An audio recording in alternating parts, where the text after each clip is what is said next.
Okay, so you should see your tokens. They're up above the dragon, and you should, if I unpause it, now you should each be able to move your token around. Make sure you can move them.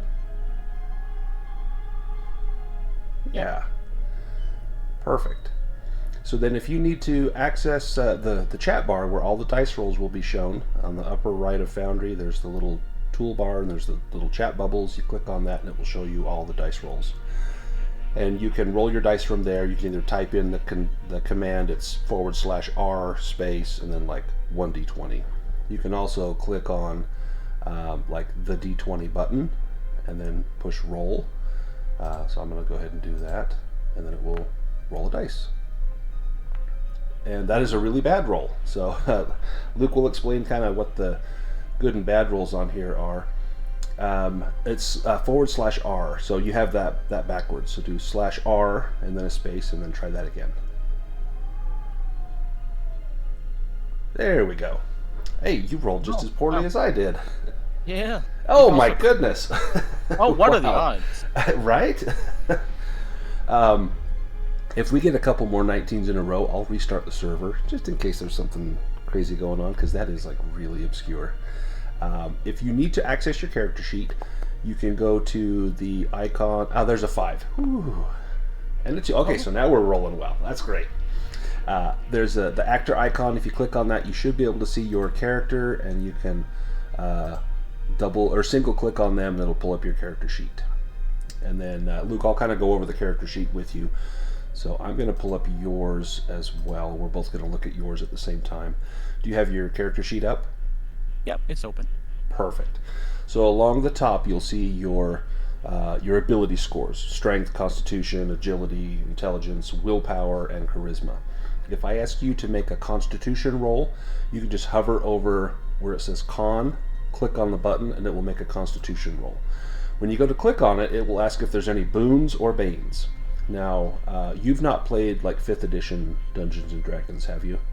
No, I have no experience with D&D. Perfect. So what a boon is you roll the 20-sided dice 2 times, and you'll take the better of the results. And a bane is you'll roll the 20-sided dice 2 times, and you'll take the worst of the 2 results.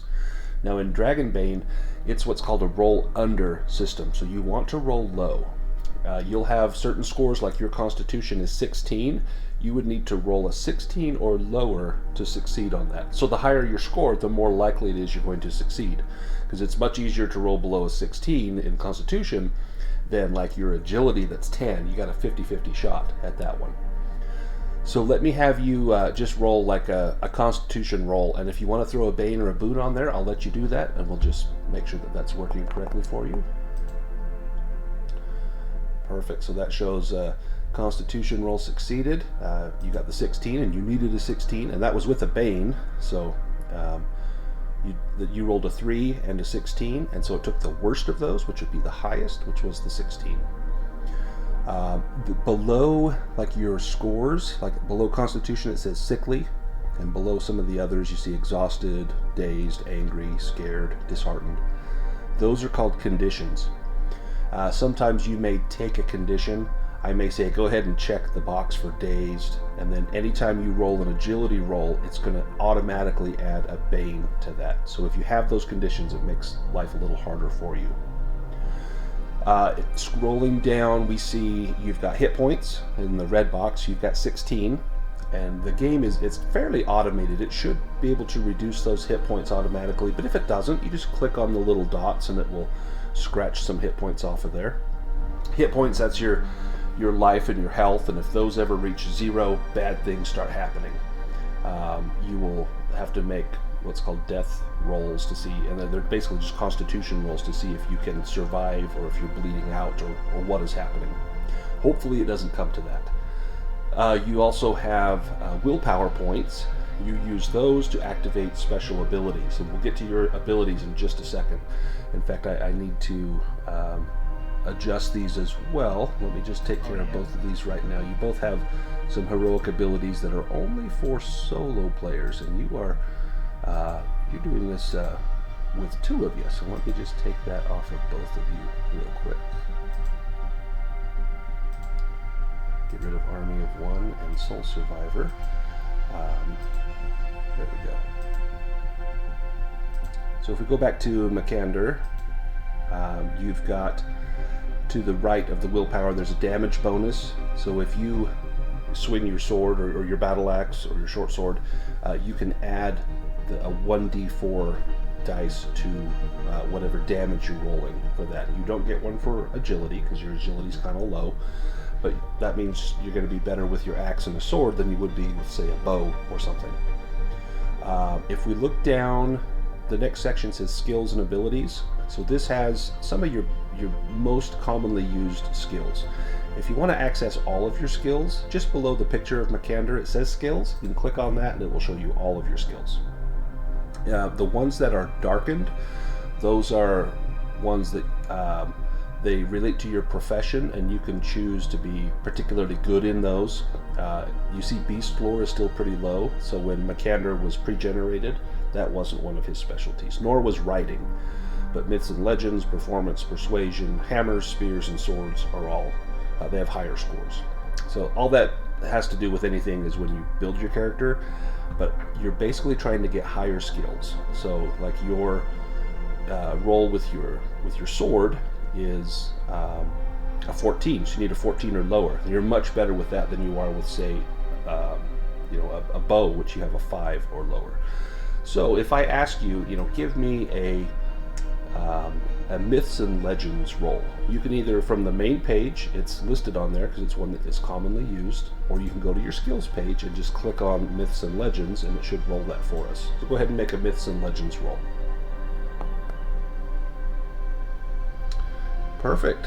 And so that is a success. You rolled below your score of 10, so that's how you would succeed at that, and then I would narrate to you the results of that success. If you click on your abilities, or it will also list it on the main page, you have 3 abilities. You have Guardian, Ill-Tempered, and Webbed Feet. So one of these comes from your profession, from being a knight, and 2 of them come from the fact that you're a duck, which I think is amazing. So if you, that's just so cool. If you click on Guardian, you can then click on the description, and it will tell you what will happen. So if you and Krisanna are in a battle, and someone is going to hit Krisanna, you can activate that to force them to attack you instead. And it can be done out of turn. So it doesn't matter if it's your turn or not, you can say, I want to use my Guardian ability. And your Guardian ability costs you 2 willpower points. So you would just reduce your willpower by 2 points, and I would force the attack to happen on you instead of on Krisanna. That one's going to come in handy. Ill-Tempered, this one costs you 3. It says mallards have a chaotic or a choleric temper. You know that ducks get pretty angry and just they'll chase people around, and maybe it's just me, but I should stop keeping bread in my pockets, I guess. I've got stories myself, yeah. Oh, really? Oh, excellent, excellent. So if you're making a skill roll, you can spend these 3 willpower points to get a boon to the roll. But the downside is you will also become angry if you're not already. So if you're doing like an attack and you really want this to hit, get angry. So you'll take the angry condition and then you will get a boon on that roll and basically roll 2 dice and take the better of the 2. That one may come in handy as well. Webbed Feet, you're probably not going to use it in this adventure. You just get a boon to all your swimming rolls, and it doesn't cost you anything. It's just one that you just get. That's the big advantage to ducks, is they're awesome at swimming. You can move full speed in the water or under the water, and perhaps in other adventures, the sinking tower, that may come in very useful. But I digress. If we go to your inventory, you've got some weapons and some armor. You've got some torches, a pipe, flint and tinder. The main things that we're looking at are your weapons and armor, and these are already programmed into Foundry to give you these effects, but I'll kind of go over what they do. So your battle axe, that's going to use your axe skill. Your short sword uses your sword skill. Your small shield, you can use any of your skills if you want to bash someone with your shield, any of your weapon skills. And I think your highest weapon skill is a 14, so it would be the same as using an axe or a sword. But the plate armor, what it does, it doesn't make you any less difficult to hit, like in some games like 5th edition Dungeons and Dragons, it makes you harder to hit. This is closer to real life, where it actually reduces the damage that you would take. So if someone hits you, I'll roll the damage and we will automatically reduce it by 6, which is the value for plate armor, and you'll take whatever is in excess. And so that plate armor is huge.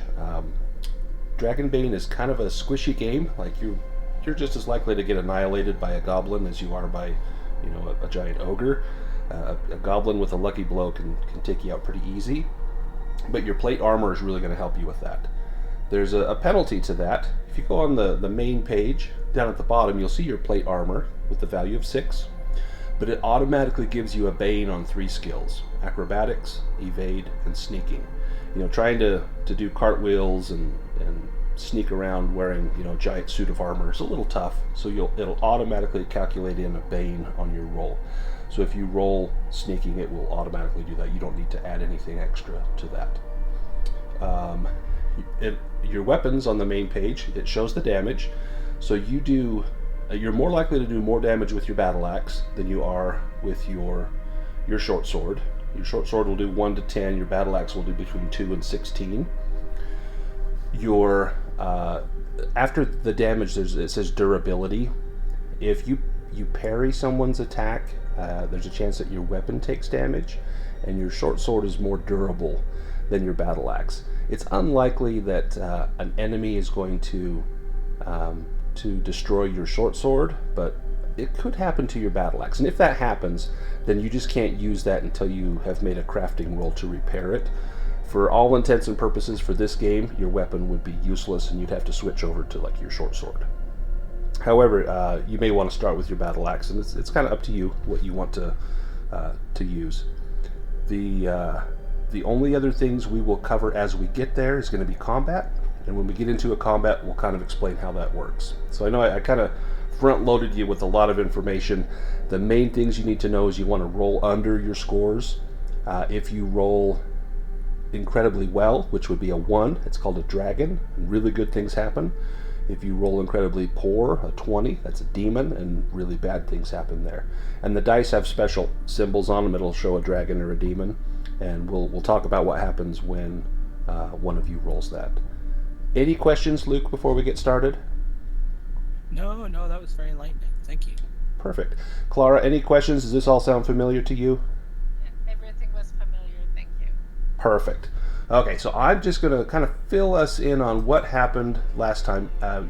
You both have probably talked about it a little bit, but just in case, we will go over it. Let me pull up a picture here. So you met a wolfkin, Krisanna, named Ingolfr. Ingolfr met you in a church. Do you remember this guy? Yes, I do. Yeah, he was very gruff speaking, and he sent you into, it's called Deepfall Breach. It's a huge gash in the landscape. A giant crevice opened up in the land, and it's full of tunnels and places to explore. It unearthed many ancient and old structures and kind of opened the Underdark up to the surface world. He said it's impossible to map the breach. It's just, there's so many tunnels and pathways, but he gives you some idea of where you're going. One of the things he tasked you with last time, he said that the leader of a sect of Demon Cultists holds the Worldbreaker Shard. That this was the power that split the land and created the breach, and the power cannot stay in the hands of the cultists. And foul magic has clouded the location from his sight, and so you had to seek out a prisoner named Gorum. He was an orc who was about to be captured, who was captured and was about to be sacrificed by these cultists. And Gorum knows the location of the cultists' outpost, and he would be an ally to help you to try and find that. And you did meet Gorum. In fact, you rescued him from some cultists who were preparing to sacrifice him. And you took Gorum back to Ingolfr, and they spoke for some time. Ingolfr sent Baston on a separate quest to go and find another powerful object that would aid in the battle against these demon cultists, whereas Gorum gave you instructions on how to find the cultist lair. Does that all sound familiar to you, Clara? Yes, it does. Perfect. So you meet back with Ingolfr the next day, and he is poring over some maps, and he scratches his scraggly, whiskery face and says, "My gaze is fixed upon the cultist subterranean outpost. There find ye Ariok, the devotee of demons, who wears the Worldbreaker Shard as a medallion. Wrest it from them so we may remake its power for good. But be warned, the chasm is restless. Magma churns below. Be quick, lest the breach unleash its fury in your path." So if you recall, Clara, last time there was a threat counter, and I just keep track of with a dice, a number between 1 and 6. And anytime you guys tarry, if you're taking more than 15 or 20 minutes to either search a room or to rest, then that threat counter goes up and up and up. And this time, if that reaches 6, then the magma from below is going to flare up and splash on wherever you are, and you'll have to try and evade or dodge that. It can be very deadly if that were to happen upon you. So you want to try to avoid that threat happening. And so part of that is using your resources wisely and trying not to delay your quest any more than you have to. And there will be times where you will need to search or rest and take that time, but you'll have to kind of in the back of your mind be aware, like, oh, maybe we're taking a little too long here. But without any further ado, you make your way into the breach. It's dark. You light your torches to see the path ahead of you. Krisanna remembers her first journey into the breach and all of the terrible things that she faced. And as you approach this first area that Ingolfr told you about, you hear his voice as though in a flashback as he says, "Ah, the first area is the stone maw. This great earthen visage is twisted and warped by the time and chisels of cultists, evoking a fanged monstrosity whose gaping maw presents your entry point. I see blood dripping from those wicked fangs, but I cannot say if this vision is real or prophetic." And you see before you, in the very tunnel that you were searching, you see this stone maw. It looks as though some great beast has been petrified here. How do you approach? First of all, I get my dagger out in my hand just in case. Excellent. And am I alone or am I with? You are with Makander. Okay. Silently with my hands instruct him to maybe go ahead, and I just sneak in with my torch in my hand and try to see if I see anything. Basically, when I enter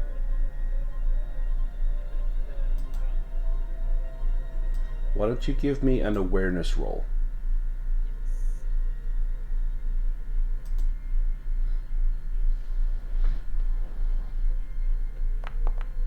Which is stronger than it was last time. Yes, it is. It has gone up 1 point. And you succeed. So peering around, you see some sort of liquid dripping from these stone fangs. And you suspect that this may be some sort of poison. And that perhaps this structure has a trap. Something, in fact, it looks as though there's maybe blood on the ground. If you want to try and determine how long that blood has been there, you could give me a skill roll, but it does look like it's quite old.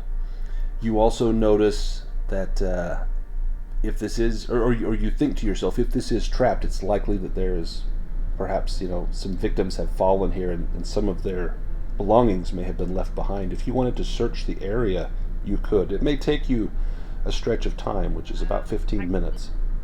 What I would like to do is, would it be possible to bottle some of that poison without getting poisoned myself?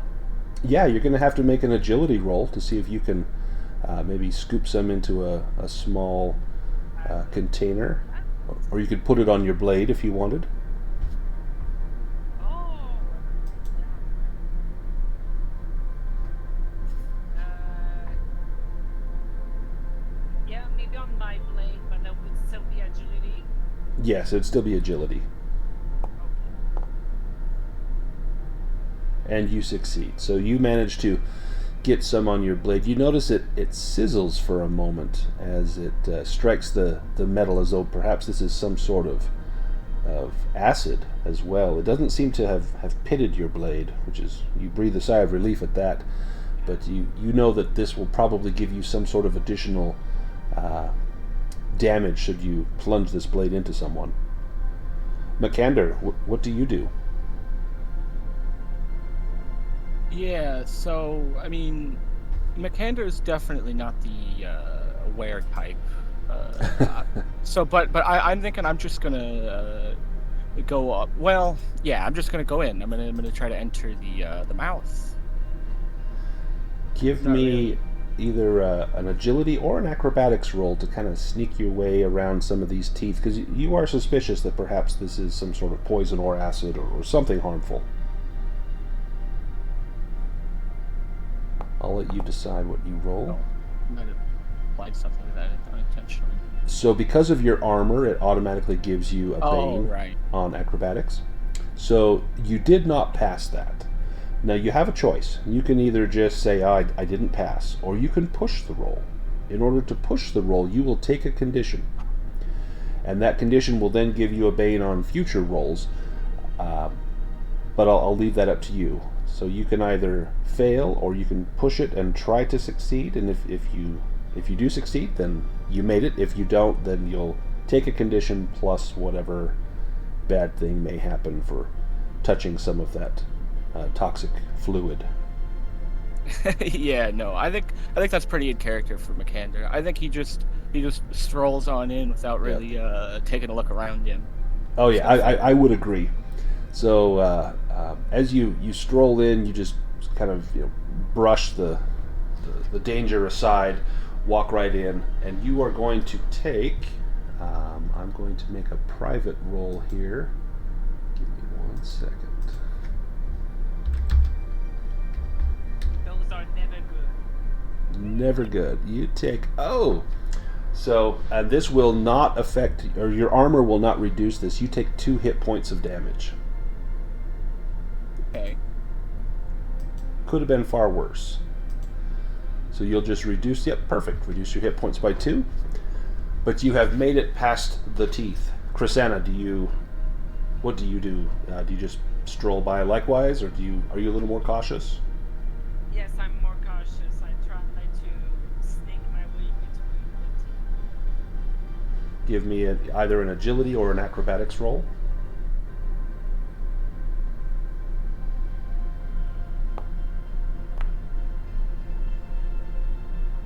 And being quite agile, you easily slip through a gap in the teeth and make your way. This is my bread and butter. Oh yeah, this was, you could have done this blindfolded. This was so easy for you.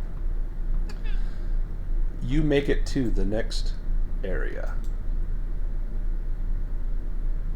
To pull you both in there.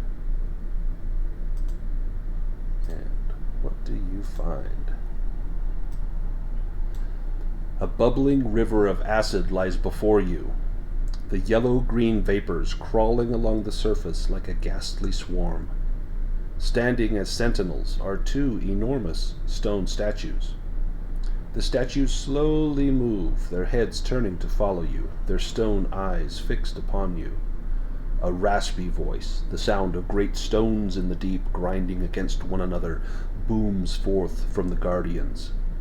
Traveler of the deep, ye who would seek to pass the caustic causeway, must first answer this riddle. What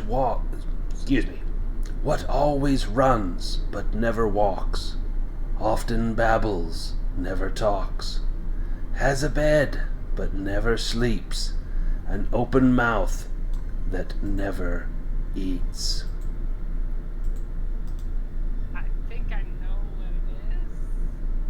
If you like, you can make a Myths and Legends roll to maybe get a little hint here.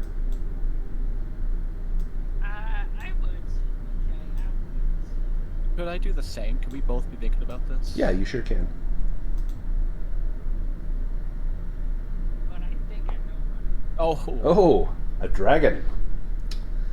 Okay. Oh. So, Makander, you rolled a dragon. Now, that's like a critical success. Now, two things happen. One, you're going to get a really good hint on this. In fact, you both succeeded at your Myths and Legends roll. But if you look at your character sheet, Makander, if you go to like the second page, the skills page, next to Myths and Legends, there's now there's a little white box, but now there's an up arrow in there. At the end of the adventure, you'll have a chance to try and improve your Myths and Legends. And you'll get an improvement roll. And if you succeed, that will go up from a 10 to an 11. So that's how you're going to basically level up, is you're going to either get critical successes on your rolls by rolling dragons, or critical failures by rolling demons. And so right there, you'll have a chance to improve your Myths and Legends.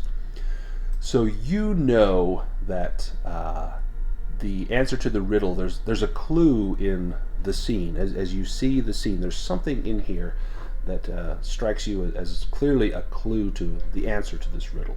And likewise as you, Krisanna. Do either of you speak aloud the answer? Yeah, I would say a river. Excellent. You say a river. An illusory wall fades from view, showing the path that you must tread. Excellent, cries the voices as they turn and their arms open to bid you pass. The way is clear now. So you guys rocked that riddle. That was excellent. The first time I did this for someone, they struggled mightily on this riddle. And I thought, oh dear, I hope this isn't too tough. But you nailed it. So excellent. Well done. You continue on through the darkness, and you make your way to a treacherous wooden bridge across a chasm of magma. Everywhere, sticky strands of spider webs crisscross. You hear the chittering of small insects, some trapped within the webbing, and others hunting the strands. Large bundles are wrapped in the webs, some are man-sized and larger. Clearly there is likely a foe here of incomparable danger. As you can see, there is some webbing across the bridge. You're going to have to try and sneak your way across if you want to get through there without disturbing the webbing. Or perhaps Makander just feels like strolling boldly across the bridge, paying no mind to any danger. Krisanna is all like, oh yeah, I sneak. Give me a sneaking roll, Clara.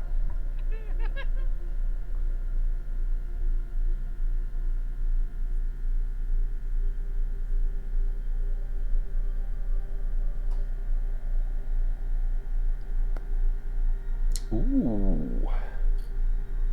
Okay. Do you want to push that roll? I failed. That is very uncommon, but Yeah. I'm gonna.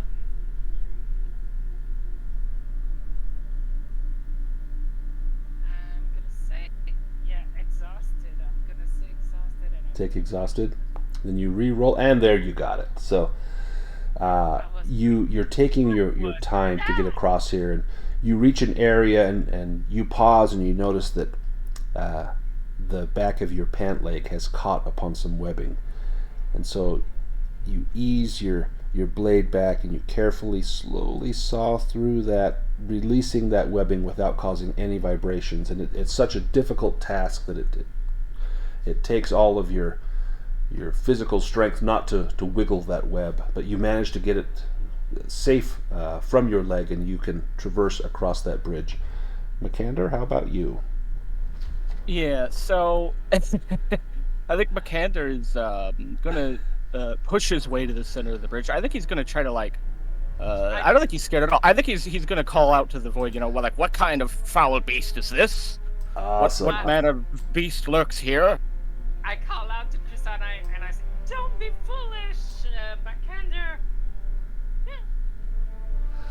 Not very Give me a sneaking roll, just in case, just to see if you manage to alert them. I'm pretty sure that you will, but I'm going to see which enemy you alert. There's two possibilities here. Oh yeah, we'll take the 19. That's going to be the worst of the two enemies, so let me pull them up here. That was not needed. Makander, what did you do? You see I would not up hide here in in the shadows. webbing, you see a giant spider. And this spider, you know that these predators can be found all over the world. They're drawn to dark and damp spaces, but always on the hunt for living meat in caves as well as mountains and forests and ruined cities. Some of them build their nests under popular inns or near underground libraries and treasure chambers. Ancient females can grow as large as a house, but most are roughly the size of a well-fed cow. And that is this one here, about the size of a cow. Giant spiders are smarter than they look, and in some parts of the world, older females can attain the status of oracles or demigods. This spider answers your call, Makander. I'm going to put us into combat. So I will try. Can I try to like what is it like bargain with it or something? yeah. So let me do initiative, and then when it's your turn, if you want to try to bargain, hopefully if you can go first, you may get a chance to, maybe trade something for your lives. The way that initiative works in this game is if we were sitting around a table, we would draw cards, and there's cards numbered 1 through 10. The lower numbers go first. In Foundry, I'm actually going to draw cards for you. Let me draw those here. Oh, so Krisanna, you drew card number 1, so you will get to go first, and then Makander will go, and then it will be the giant spider, and I believe that the spider is ferocity 2, so I actually need to make an additional duplicate combatant, and let me just roll his initiative. There we go. So the giant spider gets 2 attacks per turn. Now in Dragonbane, monsters, I don't think you fought a monster before, Krisanna. Monsters always hit. They don't have to roll. But you can dodge or parry them on your turn. So the way that combat works, on your turn, you get 1 action. You can use that action, like if Krisanna wants to try and bargain with the spider, or if you want to do an attack, or you can use that action as defense. And when you are attacked, you can dodge or parry that attack. Now, monsters, like I say, will always hit. So the only way to avoid any damage is to either hope that they roll low and you have armor, like Makander, or to save your action for a dodge or a parry.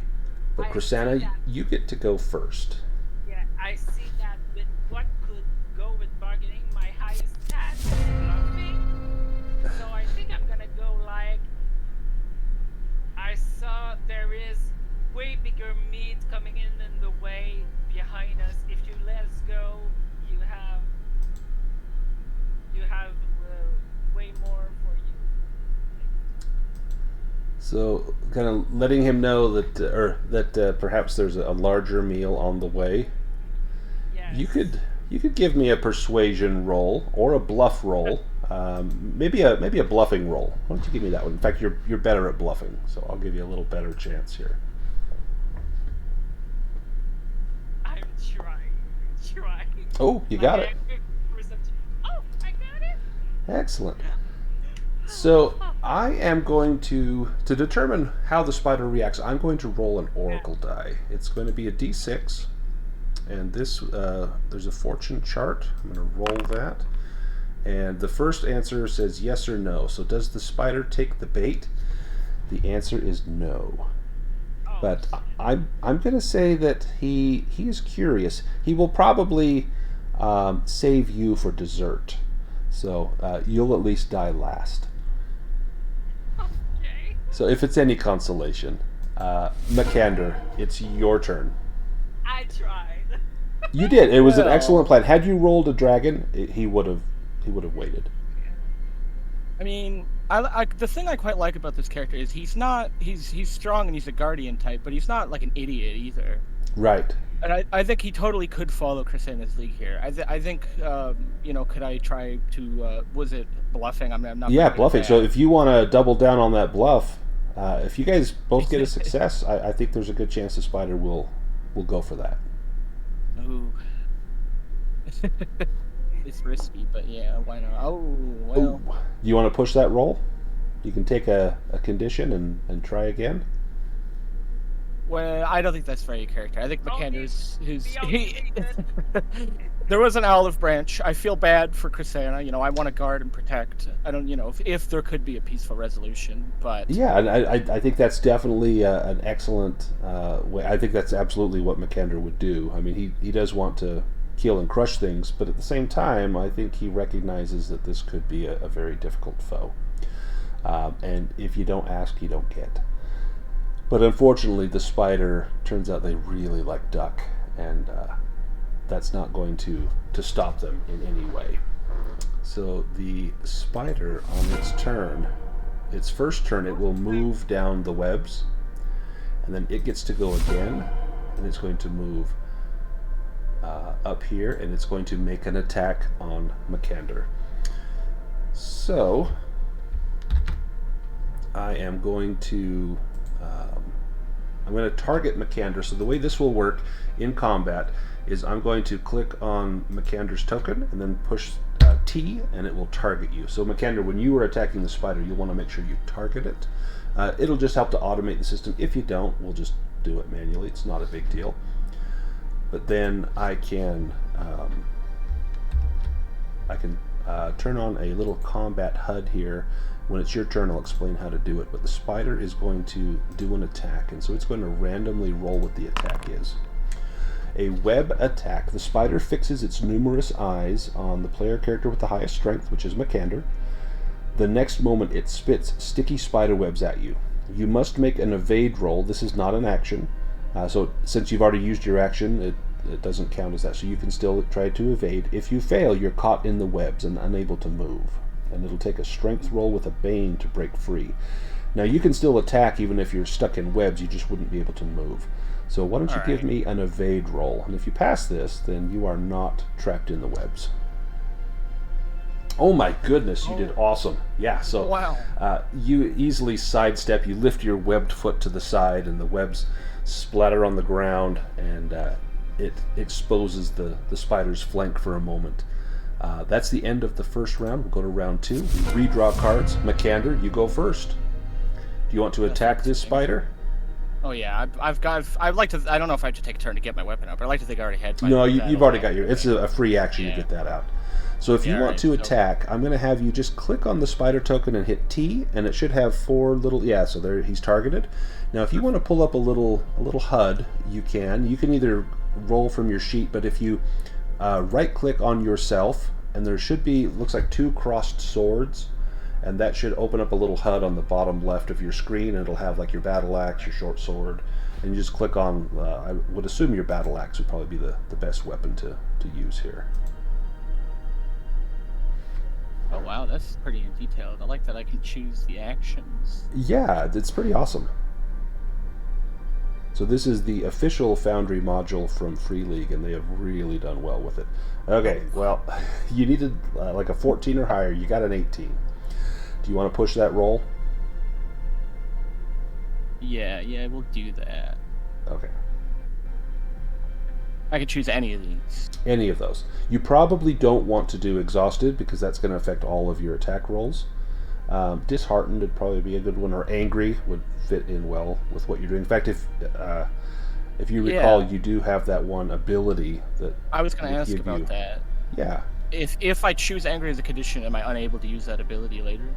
No, you can still use that. It just gives you that if you don't already have it, and if you already have it, with other things in the game, like if you take a condition and you already have it, you just take a different condition. But with that one, I like the idea of that you're already angry, so it just gives you just spend the willpower and you just get a boon on the dice. All right, so I guess I'll just do push angry, or do Yeah, I so actually do just the click on angry and then push the roll, and it will re-roll it for you. All right. There we go. All right, so it says the slash succeeded. So now go ahead and roll damage.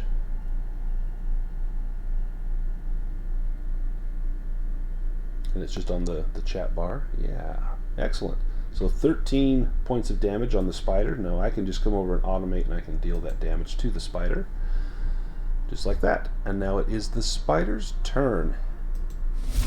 He is going to attack Makander. Well, he may attack both of you. It's a random attack here. A ramming attack. With a great leap, the spider launches its massive body at you. It will inflict 2d6 bludgeoning damage and knock you down. So since you have just done your action for the round, you cannot block or dodge or parry this. So I'm just going to roll the damage. And, so 10 damage. So your armor will block 6 of that. You're going to take 4, and you're going to be knocked prone. And then on your turn, it's an easy matter to just stand up as part of your action, since you are not affected by the webs. The downside to being prone is that if something attacks you, it can deal some additional damage, and it just so happens to be the spider's second attack. A poison sting. Oh man, you are getting pummeled here. The 8-legged horror raises its rear end and attacks you with a poisonous stinger. It deals 1d10 piercing damage, and if you suffer 1 point of damage, you'll get a paralyzing poison. So let's just see. Hopefully this is not enough to get through your armor. Oh my gosh. Okay. Okay. All right, so it injects you with some paralyzing poison. So the way that poison works, it has a potency 16. You need to make a constitution roll, and I make a roll for the poison. And the poison needs to beat a 16. The poison got a dragon, so go ahead and make a constitution roll for me, Makander.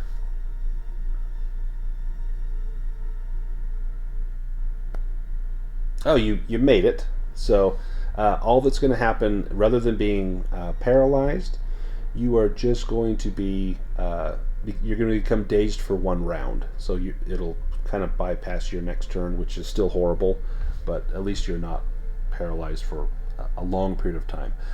Krisanna, your turn. And is the spider still distracted by my yes. character?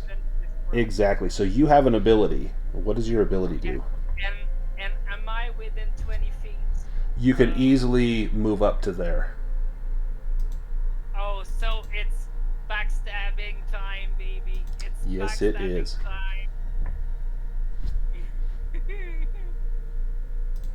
So I go. Do I have to take my willpower points off before, or does it do it by? You'll have to do that yourself. But then what will happen is, so it'll cost you 3 willpower. You'll then, it cannot dodge or parry. You get a boon to the attack roll, and it'll do additional damage. Yes, it does 2d8 damage. And you have that special coating on your blade. Yes, I do. So I'm going to move you up to the spider. Damn, how do I roll it? So you're going to get a boon on that attack. I believe you need to still make a sneaking roll here. Oh no, you don't. Sorry, you do not need to make a sneaking roll. So you're just going to roll your attack. Like click on your like your dagger, Okay, and then it will ask if there's a boon or a bane, and go ahead and add a boon onto that. You got this. The target is here. Yep. And I got 1 boon and additional damage. It'd be 1d8. 1d8. Yep. Oh, actually, sorry. Do okay. Do 1d8, and then if it hits, we'll do the the poison separately. Let's go, baby. Let's go, baby. Oh yeah, that's a hit. Go ahead and roll damage. Yes. Oh yeah. So roll damage. Oh, nice. Okay, and now roll a d10 for additional damage. Okay. It's /R1d10. Yep. Let's go, baby. Oh yeah, it's over half. Oh. How do you know that? Well, no, I mean like it's over half of a D10. Yeah, so 60. the okay. spider is down to 9 points of damage. Oh, you know, actually, I didn't apply the 6. He's down to 3.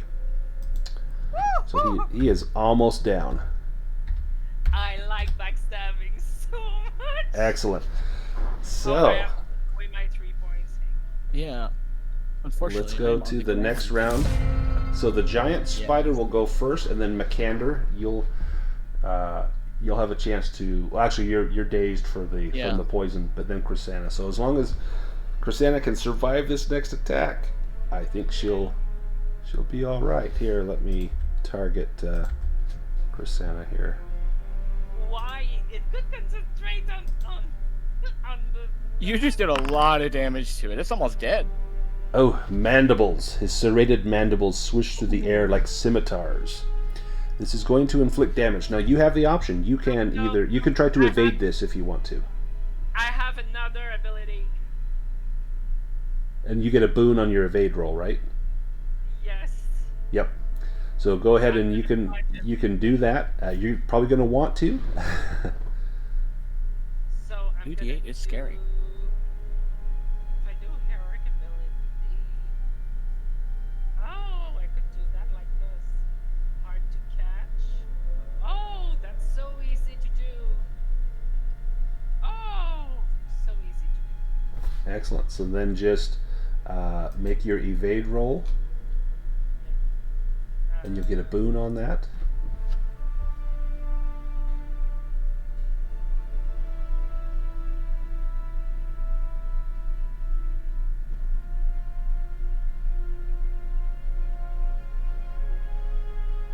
Is it?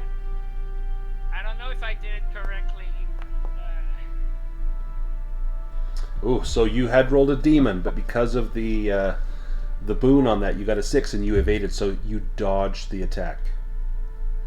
Okay, I don't get to attack this turn though, but Right, because that's going to use your attack. So Makander, you are no longer dazed, and I'm going to say that you're able to get up from being prone as well.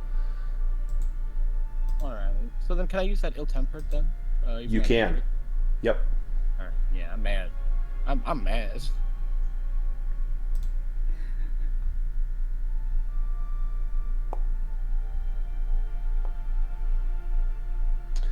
That is a hit. Go ahead and... Yeah, I probably should have applied the boon, right? But it doesn't matter.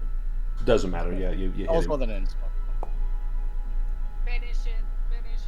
Alright, so Makander, tell me how you take out this spider. So, I mean, yeah, he's still looking at Krisanna, I think. And also, Oh, yeah. I love that she rolled a demon and with the boon evaded. I think it was really close. I think it, like, just missed her. Oh, yeah, like, just one of those narrowly really missed her. traumatic. Yeah, and then and while he's distracted, I think I just chop off one of his legs, and then I just break his spine with the axe. I think it's a good spine breaker. Nice. Just chop it right down through his thorax. A spray of yellowish green goo just splatters everywhere along the bridge, all along you, all along Krisanna. As the spider slumps down, the bridge sways for a moment, and then it rolls onto its back and slides off the bridge down into the magma below. After several seconds, you hear the splash and pop as it hits the hot magma and explodes from the superheated gases. You have survived. This was a big combat. You make it over to the other side safely, and now we're going to talk about healing, because you're actually kind of wounded here. So you have a couple options for healing. So you can do what's called a round rest. It takes one round, a few seconds, and you can do this once per stretch and once per shift. A shift is like 8 hours. So basically, this adventure you've got one shift. So you get one round rest. You can also do a stretch rest, which will take about 15 minutes. That will advance that threat timer, but it hasn't moved yet, so this is probably a good time to do it because this will allow you to regain hit points. So you can regain, if you do a stretch rest, you'll regain 1d6 willpower points, 1d6 hit points, and heal a condition that you have. Yeah, I would personally, I will see what Makander thinks, but I would like to do a stretch rest because I would get out of my exhaustion and I would Right. regain some of my willpower that I used. But even if Makander wanted to do his stretch rest, you could just do a round rest and recover willpower, or you could just wait and hold off on it. I'll leave that up to you. If you But want to do, I want to take my condition out too. So perfect. So to do that, from your character sheet under willpower points, there's a picture of like a body and like a little like the plus sign. Yeah, you just click on that and it'll automate that for you.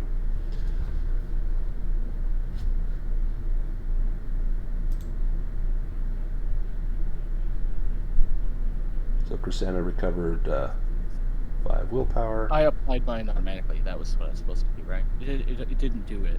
Oh, it didn't do I it for you? have to take Oh, my yeah, then go ahead. Because this was the first monster that you have ever defeated, Makander, I'm going to give you an additional 1d4 hit points recovery because you feel incredibly empowered. So go ahead and roll a 1d4 and you can add that many hit points as well. That is very schematic. Thank you. 2. Excellent. You may need those hit points. And I do love that I recovered nearly all of my willpower that I Yeah, You were that the was main fantastic. character in that scene. Yeah, that was amazing. That was fantastic. Let's move along.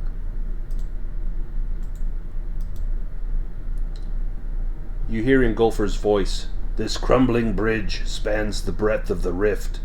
Below, a river of magma belches smoke and fire.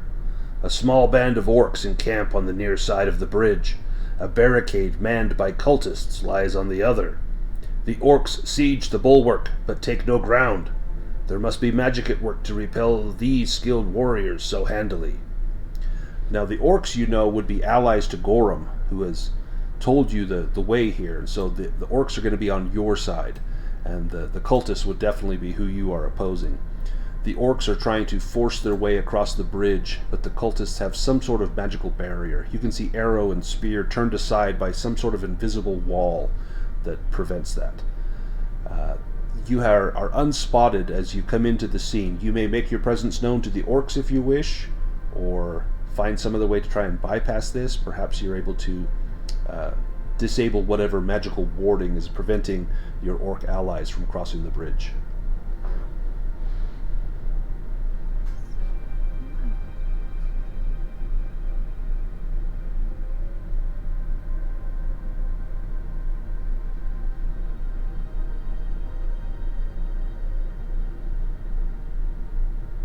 What would you like to do? I want to try to like feel if there's a way I could turn this off. Give me an awareness roll. If you want to really study this, it would be a spot hidden. It would take about 15 minutes, but you would be more likely to find the answer. With awareness, you're just looking to see, can I tell right now what might be causing it? But spot hidden would give you the detailed information. What do you think, Makander? Should we take another threat level to have more chance of finding it? Or what do you I think? would like to make this fight as easy as possible. Yes, we've just been through a pretty traumatic experience. Right. Yeah. It may be tough if you're called upon taking out, half a dozen cultists all at once that clearly have some sort of magical warding. So I think a spot hidden was probably the smarter route to go. You've only gone up 1 threat level, so you're at a 2 out of 6. So you've got plenty of time here. Ooh. No. I'll let Makander make a roll as well. Yeah, but I if was gonna say, Krisanna what wants to can I push that, do you in can. those 15 minutes? Yeah. So yeah, you could do a spot hidden as well. You could also search the area. You may find a treasure card or something like that. It's probably unrelated to the task at hand, but it's Right, I however think that's you my want to spend that disadvantage. time. I'm not the spot hidden kind of guy. Yeah, but you are skilled in I'm tactics trying and whatnot. anything. Let's go That's true. I'm more interested in the battle on the bridge. I want to be like lockstep with those orcs. Battle sounds amazing to me. But Yeah, like you're ready to go, get right in the line. Yeah. Well, Krisanna did push her roll, and she succeeded. No. What do you want to do during that 15 minutes, Makander? Yeah, I'm gonna. There's nothing I could do related to the battle because I'm obviously not gonna abandon Krisanna. I guess I'll just do a try spot hidden too around the nearby area. Maybe look at the battle. See if you wanted, you could go down and maybe rally the orcs to maybe try some different tactics, or should Krisanna notice how to disable this, maybe that gives them the advantage when if she's able to drop the... Yeah, I like the idea of that. I'm trying to like rally the troops and do the martial stuff and give her the time to figure the barrier out. Exactly. So what check would that be? Yeah, give me a persuasion roll with a boon on that. This is where I want to be. This is like what I live for. Yeah, that's what you live for. Come on. Excellent. So you got it. So you get the orcs fired up, and in fact, you tell them of Gorham, and they're overjoyed to hear that he has been rescued, and that alone sparks the renewed efforts. But then you mention that your ally Krisanna is trying to find what is preventing them from engaging the cultists in their assault. Krisanna, from a high up perch, in fact, as the scene looks right now, you're up on a rocky ledge, and you see in the very back, kind of back around here, you see there is a cultist who is waving his hands about as though he is engaged in some sort of magical ritual or magical spell. And you suspect that is likely what is causing this protective barrier to be in place. Take out the wizard, you take out the barrier. Okay. Can I just tell that to Makander? Sure. So now you know what is causing this, but the question is, how do you stop it? Yeah. I just say, look at that guy. That's the guy we gotta stop. I will say one thing that you are aware of from this high vantage is it looks as though the barrier only extends, it covers the surface of the bridge and upwards, but not below. So if a very sneaky halfling were to try and climb along the outside of the bridge over to the other side, that's possible that she might succeed. So she's gonna try exactly. Awesome. All right, we're going to need a roll for that. That's going to be an agility roll. An agility roll. Let's go. I've got an 18 on that. Come on. Yeah, you got to get this. Oh no! What? Oh no! Why? Why is that my agility? What? It's probably looking down. You can see the drop and the magma below, and that makes you a little hesitant and a little cautious. But with anger fueling you, you manage to sneak slowly, handhold by handhold here along the side. At one point, your legs are dangling down off the edge before you find another hold. And you find yourself over here. You're going to need to make a strength roll to pull yourself hand over hand up here to the top. Go ahead and give me a strength roll. But the fact that you have made it across the bridge, give yourself a boon to that. Oh, thank God.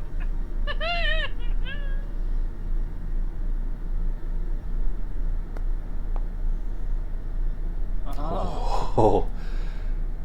Was that with a boon or was that with a bane? That was with a boon. That was with the boon. What is your strength? 8. 8. Oh. Okay. You make it, but you're going to take 1 point of damage. Okay, or actually, I'll tell you what. Instead of 1 point of damage, you can take exhausted, and that will get you up over the side. I'll give you the choice: either exhausted or 1 point of damage.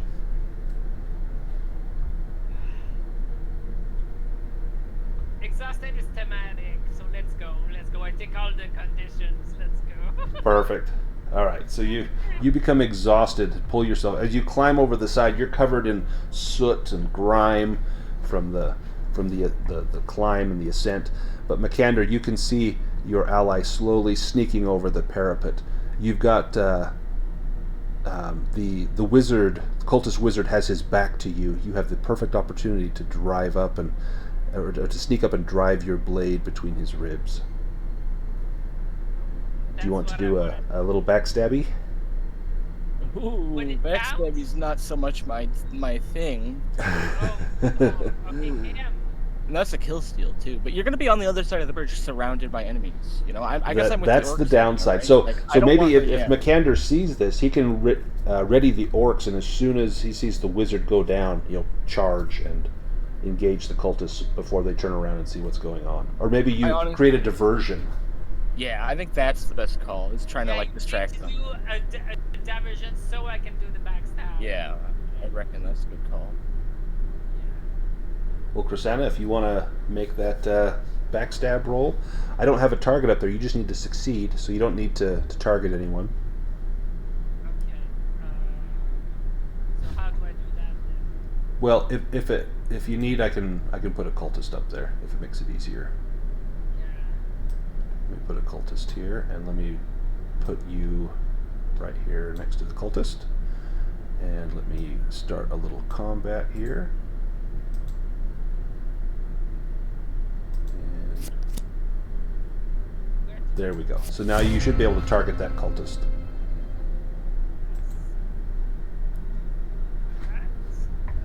And so you'll get a boon to that roll, plus an additional 1d8 points of damage.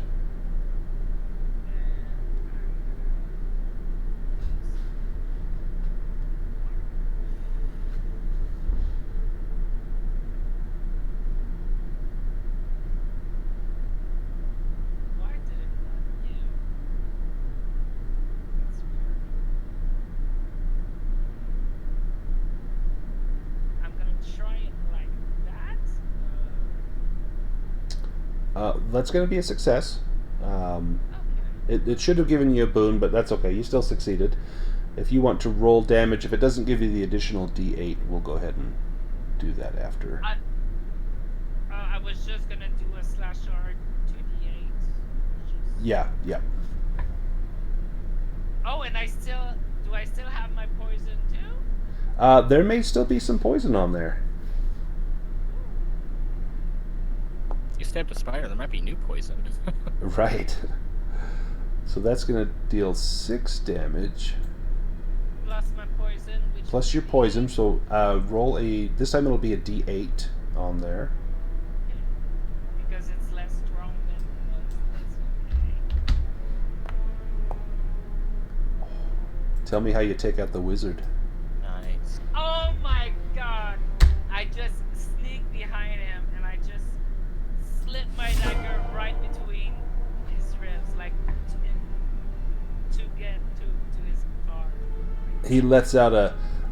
it's not even a cry, it's more of a gasp as the pain lances through his back into his heart. And as he collapses, you see a shimmery curtain fall down over that invisible barrier. And the cultists look around in alarm that suddenly they are unprotected.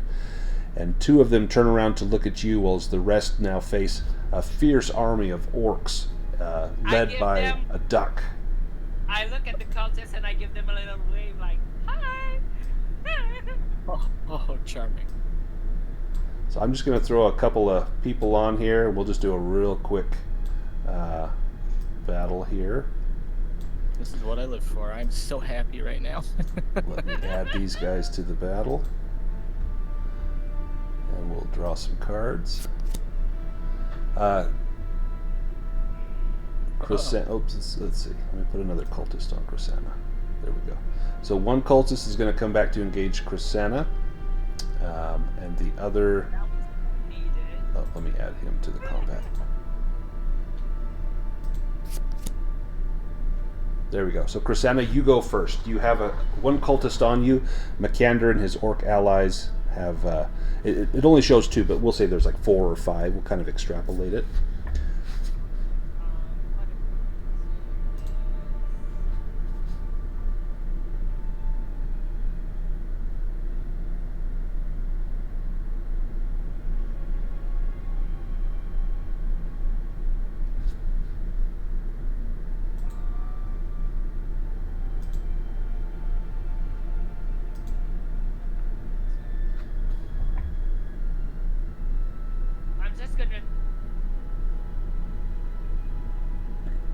Just gonna swing your dagger. Can I throw 2 knives at him? You can throw one at him.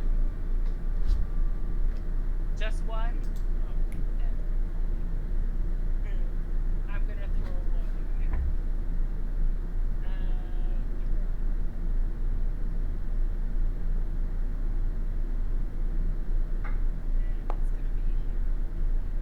Oh, darn it. Damn, I missed. Do you wanna take a condition No, or? I just missed. Okay, and you've got this cultist barreling at you, and you throw your knife, hoping that something strikes him, but it does not contact him. The orc rushes forward. It's going to attack the cultist here.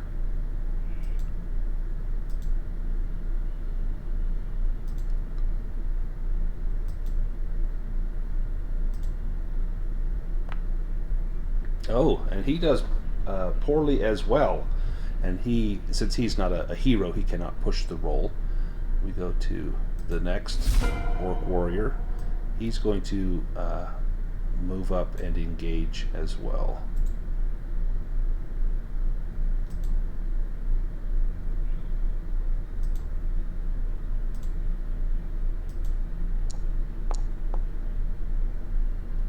There's a hit.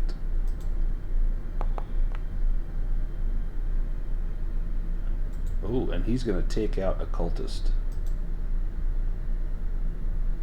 Makander, your turn. You can stride up, and so that one's dead, but you could attack that one there. Yeah, I reckon that's the only course of action.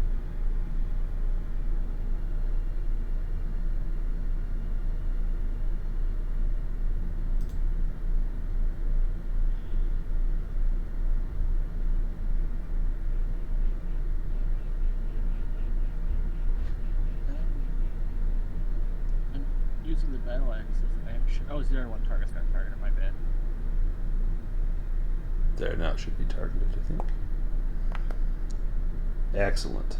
Go ahead and roll damage. Ooh.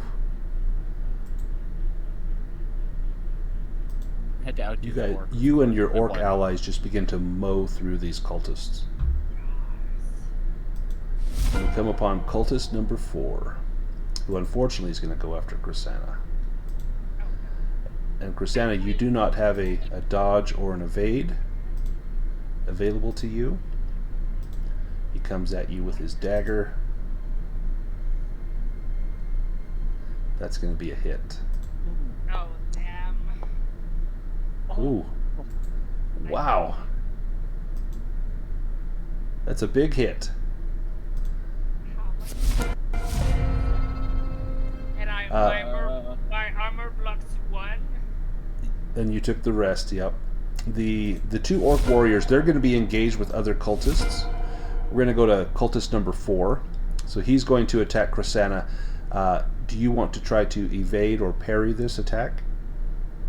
I'm gonna super evade my heart count. Perfect. So you'll get a boon on that evade roll. His attack comes in. It's going to be a success. So you're going to need to make that evade roll.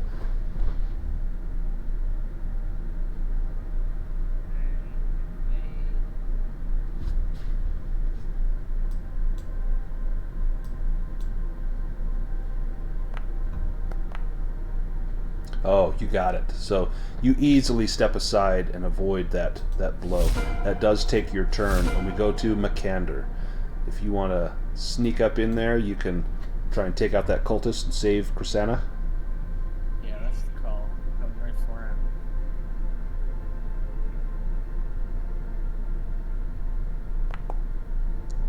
Oh! Ooh. You want to push that? There we go. There we go. Go ahead and roll damage.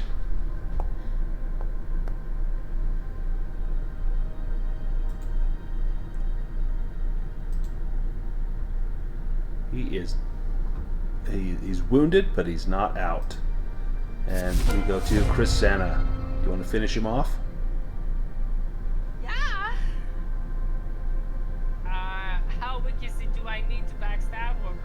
You could backstab because he's engaged with Makander, but you probably don't need to. You estimate he may have, 4 or 5 hit points left.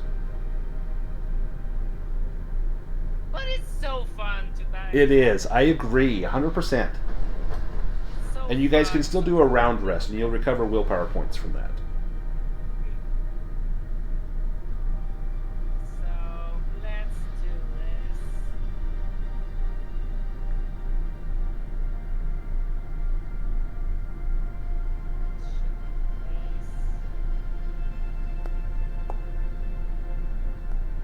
this. Ooh, yeah, we'll take the 7. Go ahead and roll damage. Can you do at least 4? Well, with 2d8, I should. You should. Oh, plus you'll have you can roll 1d6 for that poison. Okay.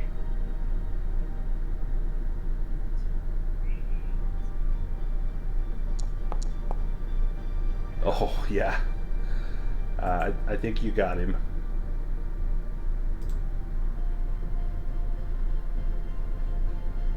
Excellent. He is down. And the orcs continue to battle with cultists. You know that your goal is pressing, and so you must continue onwards into the next area. If you wish to do a round rest before you head to the next area, you can, and you will recover willpower points. But I'll leave that up to you if you want to do that now or later. What are you thinking? Oh. I did it. I don't know if you want to do it. Is there anything? I guess that takes like some what? time, right? So a round rest doing- takes like 10 seconds. It's really Oh, okay. fast. Yeah. Okay. All right. Well. Yeah, I'll take it. Was it as good as the last one? Yeah, the last one was really good. You recovered like all of your points. This one was a little less good. That does heal me on the way though. So that's Excellent. good. I only need 3. I probably didn't need to take that, but whatever. Might as well. Okay. Beyond a ruined gate lies a courtyard fronting an ancient stronghold. Scores of cultists dwell within that fortress, but ye've no need to take a direct route. Instead, descend the well into the tunnels below. You hear Ingolfr's voice. So rather than facing a stronghold full of cultists, maybe you can sneak over to that well and find your way in. That's going to take a sneaking roll. That's me. That's me. That's you. Not me. And that's not Makander, yeah.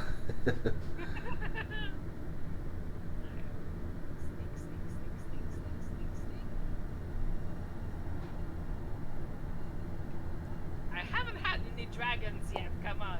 Come Not on. yet. I know you're about to. Excellent. Makander, it's your turn. If you want to take your time, it's going to take you several, 10, 15 minutes. I'll give you a boon on that roll. It'll counteract the bane that you have, but it will advance the threat timer. Yeah, and even with a boon, I'm not super likely to succeed. But Krisanna's already done. I don't really have much of a choice. Right. I mean, you could go head front if you wanted to.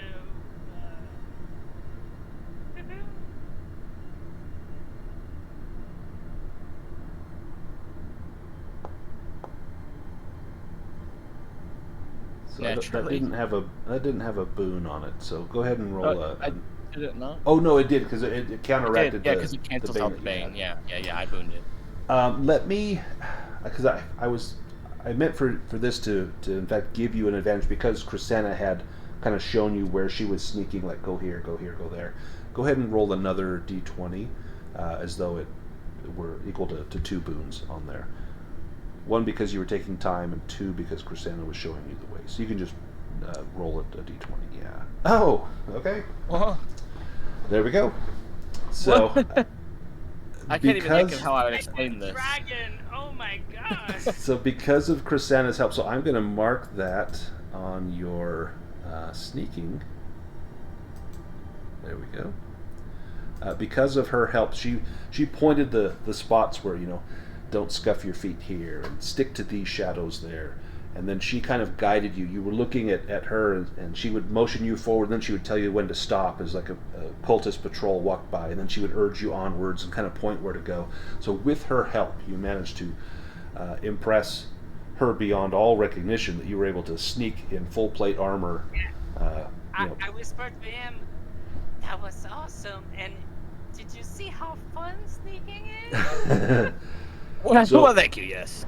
So you'll get a chance to improve your sneaking roll at the end, and since it's a 5, you're really likely going to improve that. The way that you're going to improve it is you'll make a roll, and you want to fail it. So you want to roll a 6 or higher, and if you do, it'll go up 1 point. So you're really likely to improve that.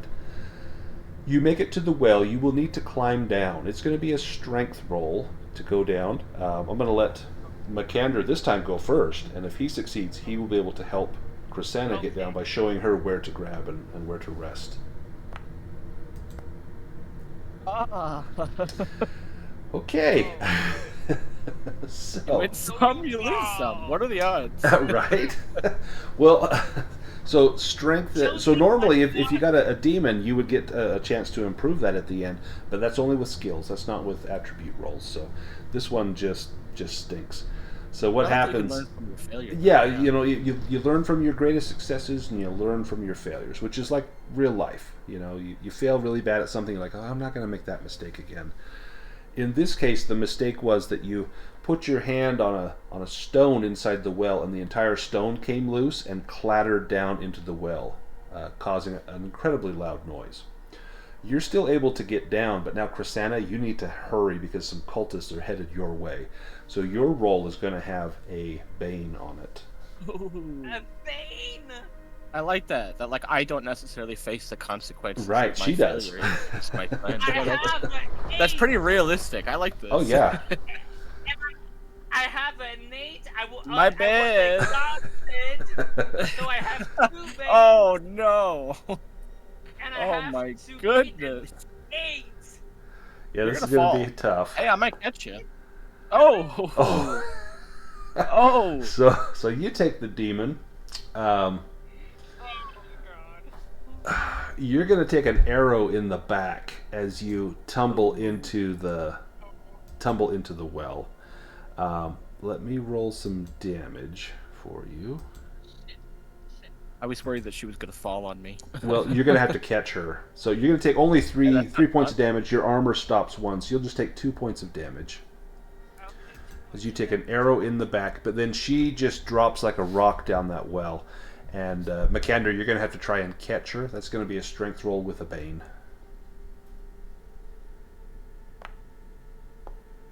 Oh, almost. Man.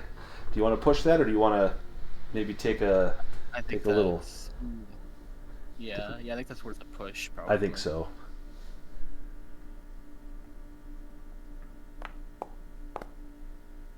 There we go. I think dazed is about right. You know, she hits you, you know, and just knocks the wind out of you. You hit the ground, and you're pretty shaken up. She's kind of reaching back between her neck and her shoulder, trying to grab the arrow that's sticking out of there. Why don't you give me a healing roll, Makander, to see if you can extract that arrow cleanly.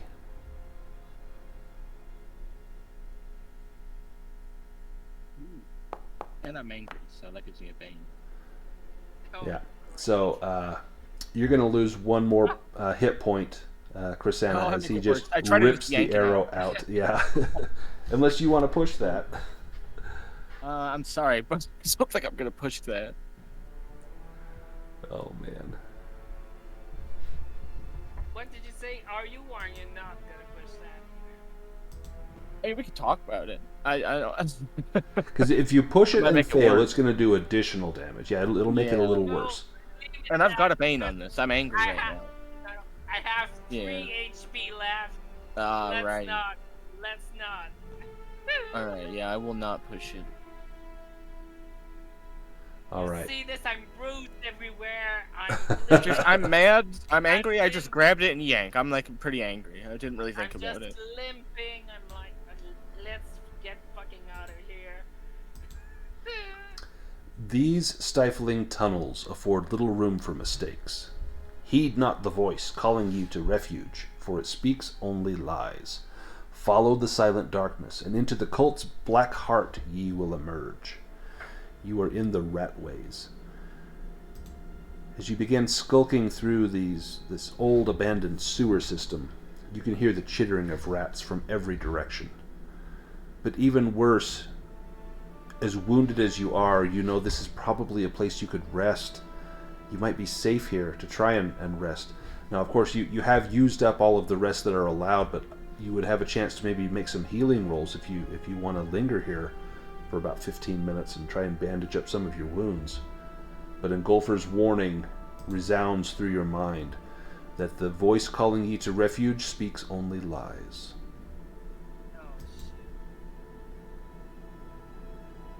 So, no, let's get going. Yeah, I've used up my first 2 rests. Yep. Yeah, let's get going.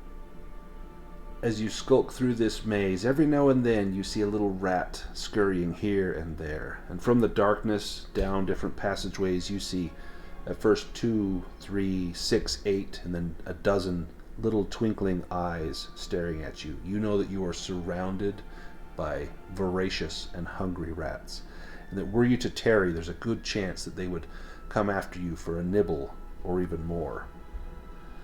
You skulk your way through the darkness, and soon you begin to hear the sounds of people speaking, of commotion, and you find yourself in the last room.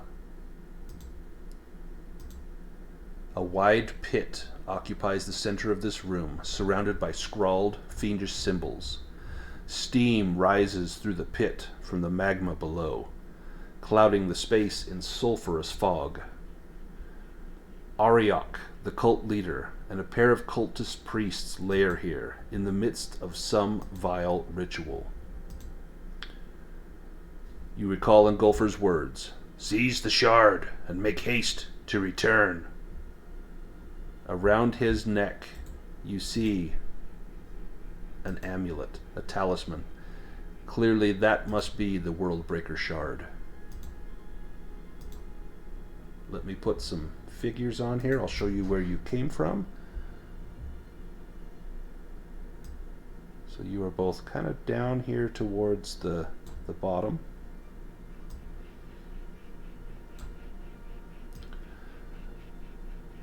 Ariok, the cult leader, is standing over here in the doorway. And there are cultists around the pit. They have not noticed you as of yet. How do you proceed?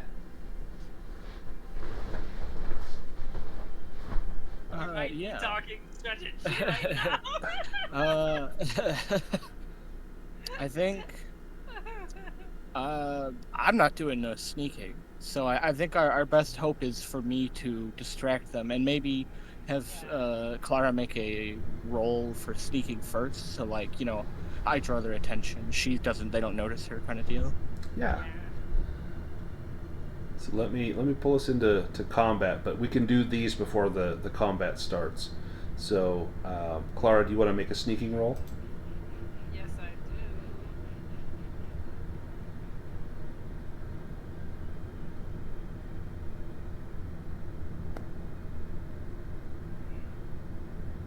do. Excellent. So you are effectively unseen. You are hiding in the shadows. Let me pull us all into combat here.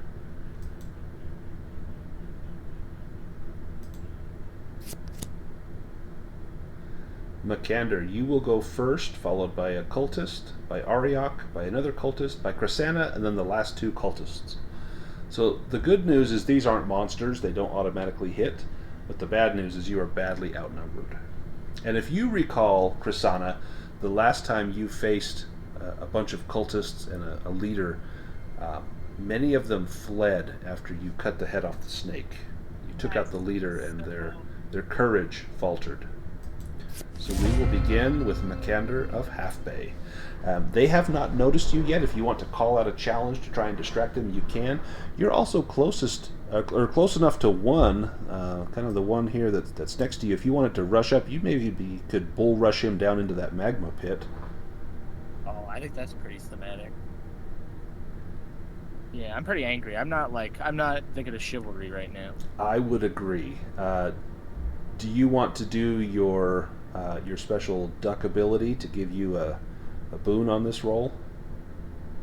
That sounds like a smart idea. That's ill-tempered, right? Yeah. Ill-tempered, yeah. And then just go ahead and make like a sword attack, and if you succeed, you're gonna push him right into the lava, into the magma.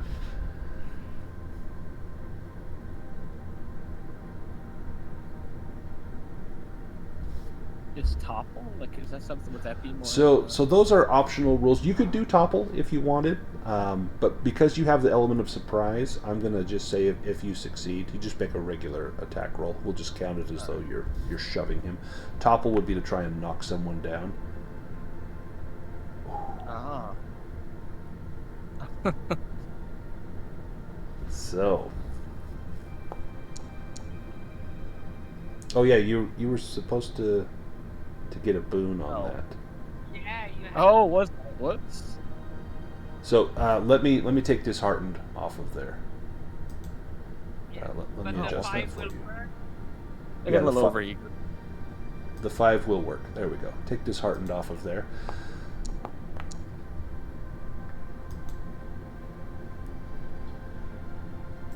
All right. Well, not only do you.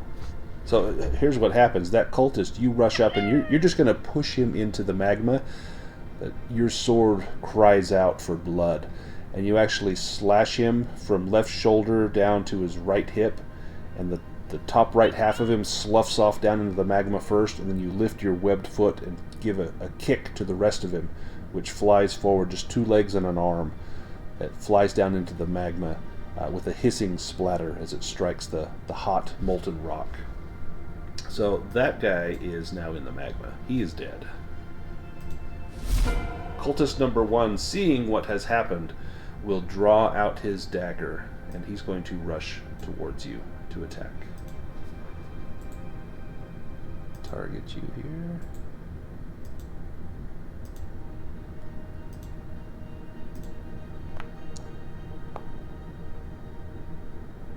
And he succeeds. He will roll damage against you, and your armor will block all of it. So I'll deal the damage, and you should take 0. Yay for plate mail armor. Ariok. He strides forward. He can't make it over to you in time. He can get to about here, and he pulls out a wicked longsword and cries out, "Usurpers, you will die in the name of Malmuth, Lord of Demons." And he, as though he is challenging you directly, Makander. Krisanna, your turn. You are unseen and unspotted. Yeah, I'm gonna say what I want to do, and you tell me what I can do to make it happen. Okay, perfect. I wanted to sneak around so nobody sees me, go like behind him, and Okay. make like a sleight of hand and take the Take the shard. shot. Okay. To do that, you're going to need to... Normally that would be a sneaking roll with a bane to get past there. But because you're already unseen, I'm going to just make it a flat sneaking roll. But then it'll be a sleight of hand roll with a bane to try and pull the shard off. But you can do it, but that's what you'll have to do. So a sneaking roll, just a straight roll, and then a sleight of hand roll with a bane. So you sneak all the way over there, unseen. There's such a commotion with Makander and the Cultists and Ariok. You get right behind him. In fact, you can almost slip up and just grab the chain and yank it off of his neck. But it will be a sleight of hand with a bane. And if you fail, you got your hand caught in the cookie jar. Yeah, I know. Ooh, you got it. You did it. You did it. All right, sweet. So you reach up and with a yank. My sleight of hand is 14. My hand is 14. I You- rolled 13. So close, but you did it. You rip that shard right off of his neck. You're holding the chain in one hand. It's broken. You've got the length of the chain, the amulet, and then the other length of chain hanging down. And he reaches up at his neck and twirls around at you with his sword, trying to see what just happened. But you have the shard. We go to cultist number 3 Yeah. And I just quickly wave at Makander. at Makander. Sweet. Yeah, and say I have it. Cultist number 3 goes after Makander. That's going to be a hit. And your damage, or your armor, will block all of that damage. Nice. And the last cultist will come over to help defend Ariok and can make it not quite to you, but close. We go to the next round. Well, the cultist that was walking over towards you, he spots you, and he's going to attack. You will have a chance to evade or block this. But keep Ariok in mind. Yeah, so do you want to try and evade or parry this? No. I have 3 HP left. Oh boy. Oh no. Oh shoot. Okay. Well, you drop to 0. So you are you're at 0 hit points, so that means you are dying. So we'll get to cover dying and how you can be rallied from death. So you're not dead, but you are dying. On your turn, which is coming up in just a few, you have 2 options. You can try to rally yourself, which is a willpower roll with a Bane, and if you succeed, then even though you're dying, you get up on your feet and you can continue to fight on.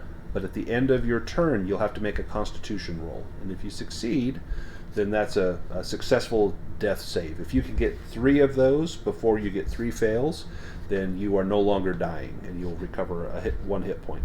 If you get 3 fails before you get 3 successes, Krisanna's adventure ends here. You can also you can be healed by Makander if he can get over there and do a healing roll. He can heal you of some hit points. He can also try to rally you on his turn with a persuasion roll, and that may get you back up on your feet. But yeah, this is not looking good. But we'll see what we can do. Cultist number 3 is going to attack Makander. So far, they haven't been able to do any damage to you. Do you want to try to parry or dodge that, or just take the hit? I mean, I'm trying to think of the bigger Right. the bigger scheme. I can't particularly save Krisanna if I'm just fighting these 2 dudes constantly. Right. But equally, I can't really extricate myself from these guys. The good news, you can just about take one out, like each one with 1 swing of your axe. It's just going to take a little time. But she is pretty bad. Yeah, she's in a bad way. So yeah, I think I'm just gonna. Well, what is parry exactly? Is it just blocking? So you would try to block it with your axe, and if you get a success, then you block all the damage. The cultist would still roll the damage for his dagger, and if it exceeds the durability of your axe would be broken. But then you could pull out your short sword. You're probably much better at rolling your axe skill than you are your evade skill, and so there's going to be an advantage to parrying versus dodging. If you roll a dragon while you're parrying, you'll actually get a free attack on him, and he can't parry or dodge it. So that's the huge advantage to parrying. But it's going to take up your turn, and it would prevent you from attacking on your turn or from doing anything. Yeah, that's why I'm just going to take this hit. I don't want to. I want to be able to attack them. I'm fighting them right now. And so you're only going to take 1 point of damage from that. So your armor blocks all but 1. Ariok, he's going to bend over and pick up his necklace. And he takes it from Krisanna's. Yeah, but at least that takes his turn as he grabs the necklace and repositions it around his neck as though this is a talisman of great power, because it is indeed an item of great power. Krisanna, we come to your turn. So you can try to rally yourself. If not, you'll just make a death saving throw. So it's probably probably worth it to try to rally. Right. Okay. How do I do that again? So there should be. Sorry, let me see if I can find it.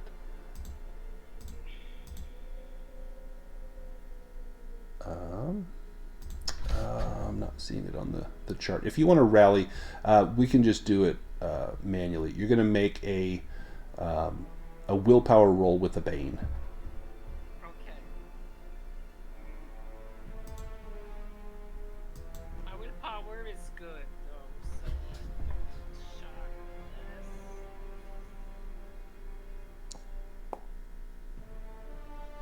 Oh, that 19 got you. Do you want to push that? Yeah, I'm pushing.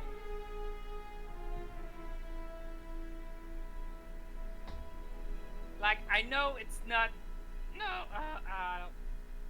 So here's the problem: if you take scared, that's going to immediately give you an extra Bane on your next rally roll. If you take dazed, that's going to affect your sleight of hand, your everything else. The con is going to affect your saving throws. Oh, so you are not able to rally yourself this round. You can try again next round, but now you need to make a Constitution roll to try and make that death saving throw.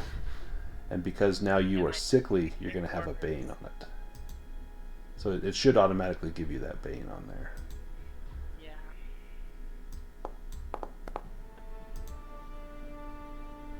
Oh, you succeeded. Excellent. That's one. So that's one success. If you want, you can go check that. It's under your hit points on your character sheet. Mark one success. Perfect. Makander, it is your turn. Alright.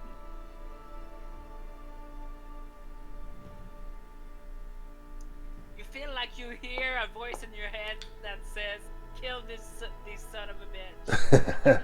Is it Krisanna's voice?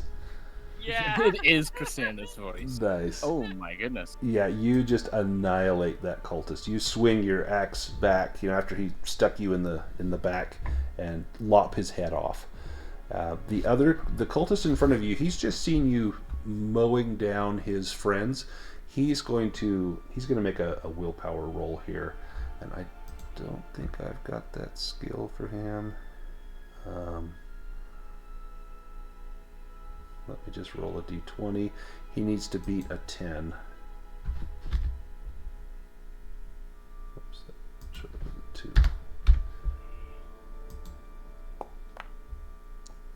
And he does. So he stays in the fight. They're cultists. They're pretty fast. Yeah, they're brainwashed. They do whatever they're told, and he's told to destroy. So he stabs you with his knife, and you're going to take the hit. And your damage blocks your armor blocks all of that damage. So these guys, so far, I think I've done 1 hit point of damage to you. We go back to Ariok. Now, since Krisanna could not rally, Ariok now with the amulet is going to come around, and he can almost get to Makander, but not quite. He's just short of that. Krisanna, it's your turn. You can try to rally yourself again. It's a willpower with a Bane. Otherwise, you can make a death saving throw. But if I fail my willpower, can I do a death saving throw after? Or? Yes. Yep. Okay.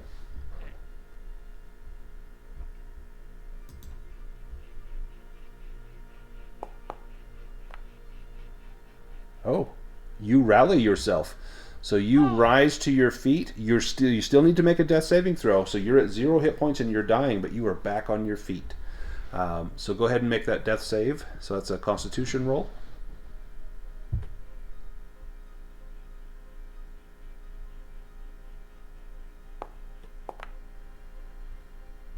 And that's a fail. So mark a failure under death saves. But you are back on your feet. So you are back in the action. Let me take off the prone condition here, because you can regain your feet. There we are. Unfortunately, cultist number 2 sees you rally and begin to rise. But he sees you stirring, and he thinks she's taken a mortal wound.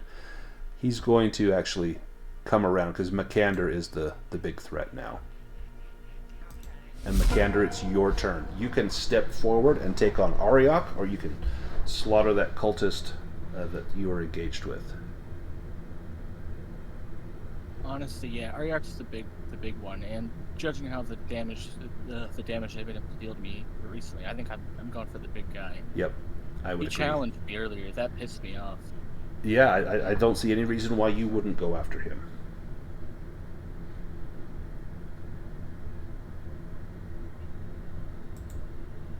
Oh, I can also do Ill Tempered, right? Yes.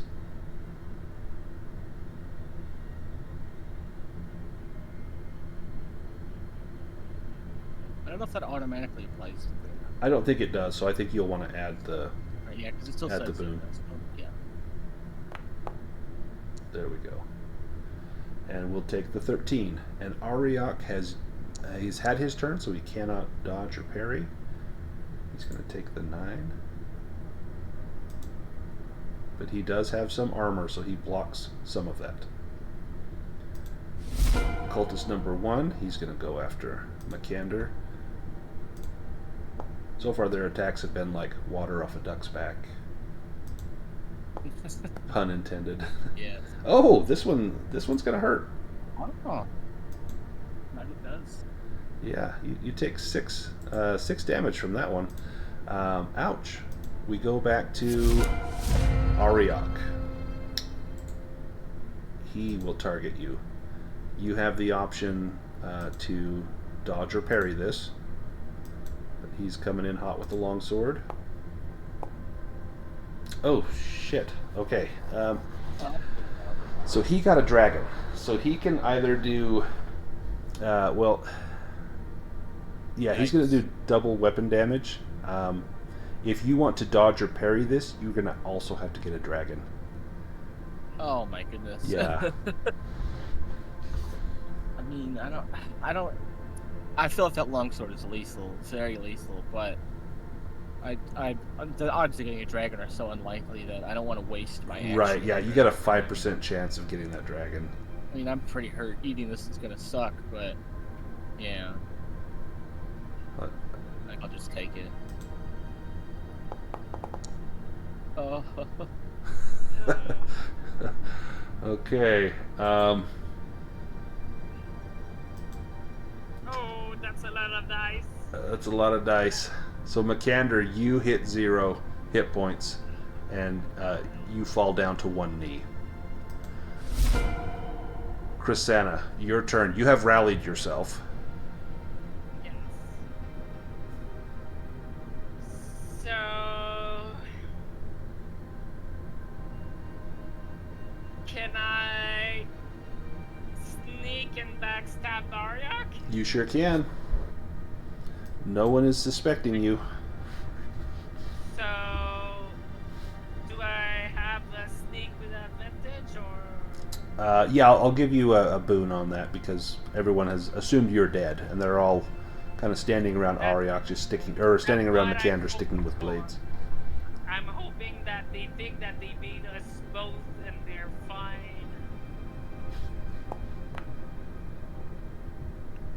Let's go. You succeed on your sneaking roll. Okay, so now I'm here.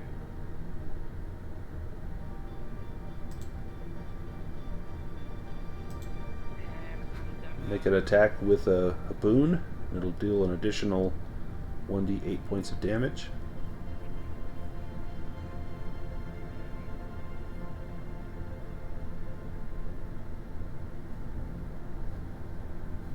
And you can add a 1d6 for the poison. Oh yeah, there we go.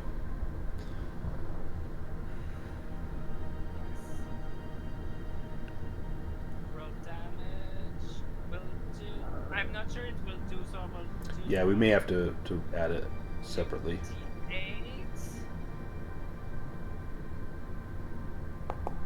And then roll 6.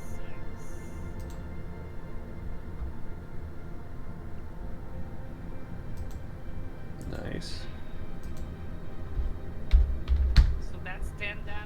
10 damage.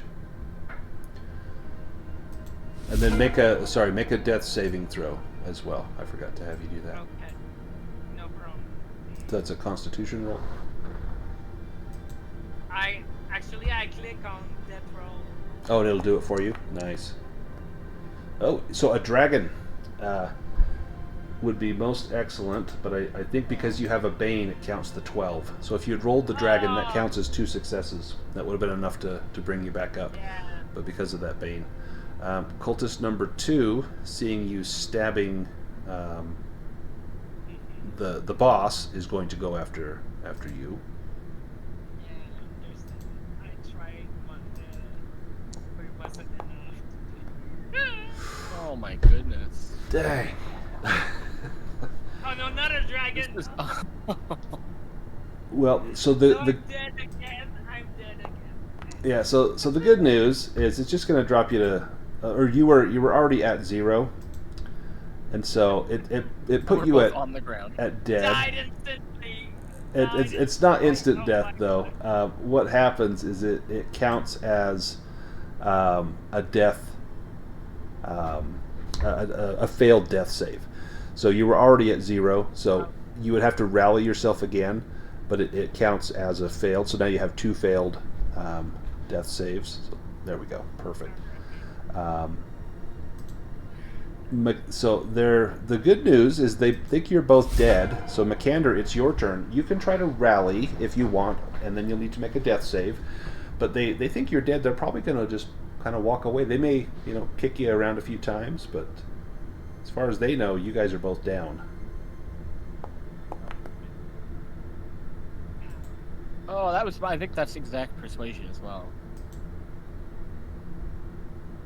Why did you do persuasion? Oh yeah, you need if you're rallying yourself, it's willpower with Bane. If you're trying to rally someone else, that would be persuasion. Okay. I see. Sorry, there was just a rally button on the bottom. I clicked that. All right, willpower. Oh. There's a rally button?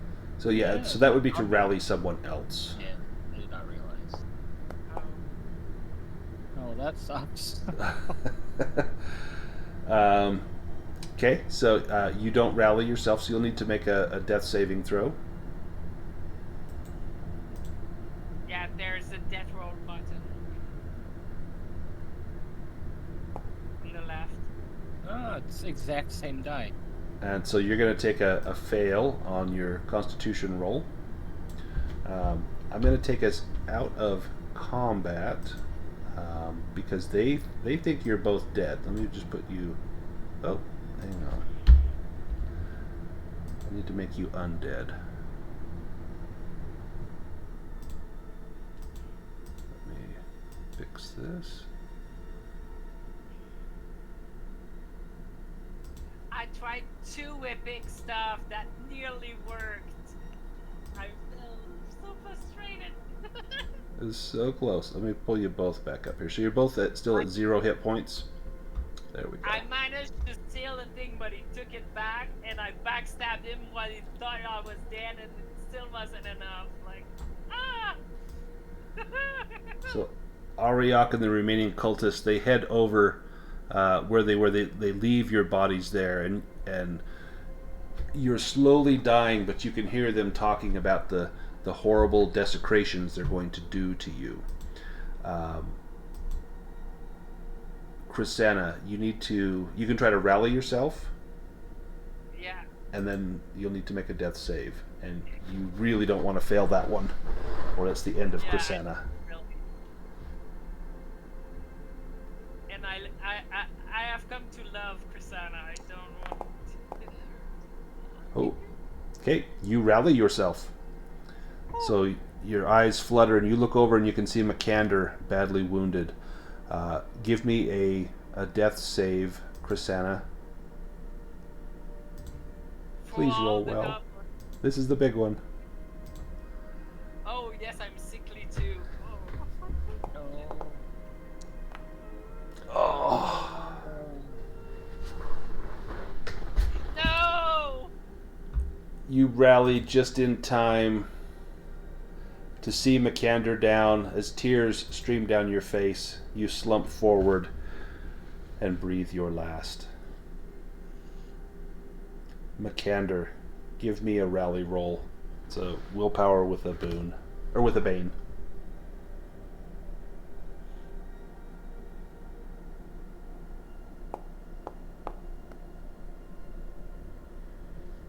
You do not rally.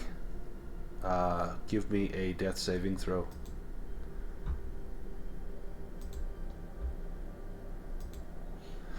Okay. You got that counts as 2 successes, which is wonderful. I believe, let me check something. I believe you get a hit point. Sorry, give me 1 second. I want to verify this, because this could be big.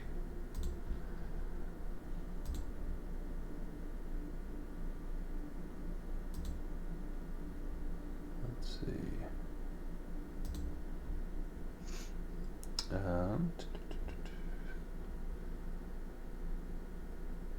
Oh no, so after 3 successful death saves, you recover d6 hit points. And rolling a dragon counts as 2 successes. Okay, so I thought you gained 1, but you do not. So you just, that counts as 2 successes. Go ahead and give me 1 more death save. We're going to see live or die. Here we go. So make another constitution roll. Oh, that's 2 failures. Ah. Exciting. What is this game? Dang. What is this game Dang. tonight? Okay, so here's what we'll do. So this is how it would end. Is you came so close, but the bad guys win. But for the sake of fun, let's just say that you both managed to rally, and I'm going to bring you both back. Let me just do a little work on your characters, because I want to see if you succeed. But if anyone asks, yeah, it ended poorly. So Dragonbane is the story when we die. I don't know about Luke. What's that? As long as you die in a cool and exciting way, there's nothing wrong with that. I don't know about you, but I like the story of us dying after coming so close here.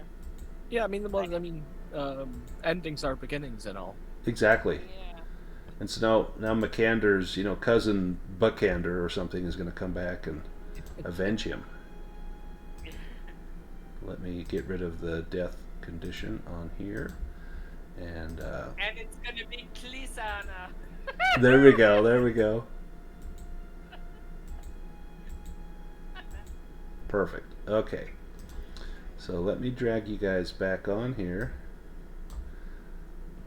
So let's just say that when Krisanna opened her eyes and looked over, that she made her death save and she recovered some hit points. And she kind of shook Makander. His body was lifeless, but she roused him. He opened his eyes and she pressed a bandage against one of the deep wounds in his chest and got him up on his feet. Come on, we're so close. And Ariok and the 2 cultists have gone back over to their ritual table, and they're arranging some incense and candles in a certain way, as though they're going to perhaps raise you up as undead. And as they're going about this, you both recover your feet. You can continue on. What do you do? So I have a question. Yes. How important is having the thing versus them not having it? It's kind of important to have.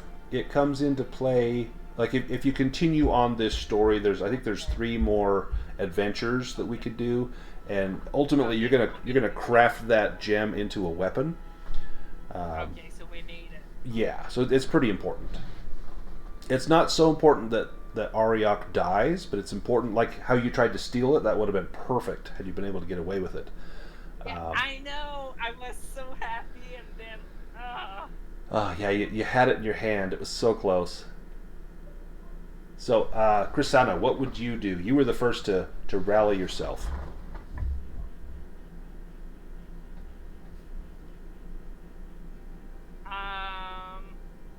Would you accept a backstab on the cultist on the left?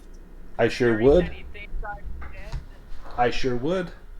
Go ahead and let me get us back into some combat here, so we can get some rolls going.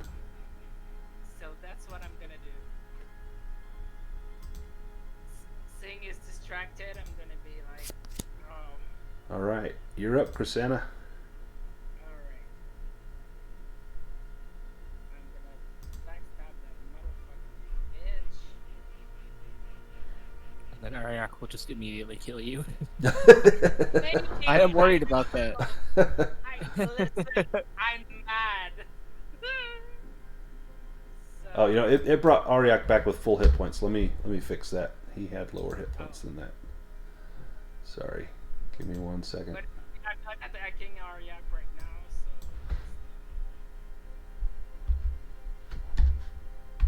so that gives me a boon. Oh, no, that's not. And that's my target. Okay, so that worked. And so say 2d8.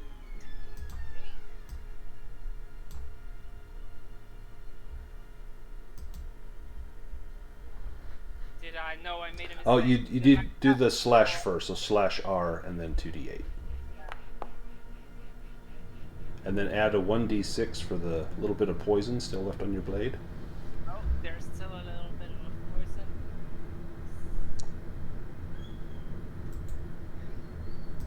It's like, I'm not going strong, I'm Oh. sliding the...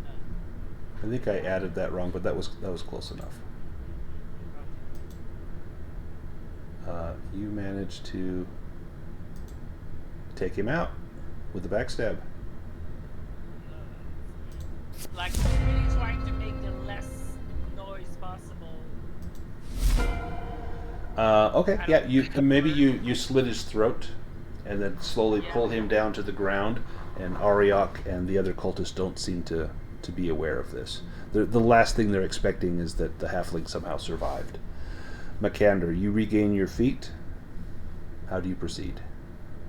I don't know if this is possible for in combat, but how likely is it I could challenge Ariak to like come fight me? I think mean, it's. I'll meet him halfway, but like I think he it's very challenged me. likely. Yep, I think it's very likely. Yeah. So you could. You don't even need to make a roll. He's going to do it. He's going to turn around and he will meet you head on. And so you go ahead, and if you want to, helps if I add him to the combat. If you want to go ahead and make your attack on Ariak. Oops, let me get here. There we go. That is a hit. He is going to.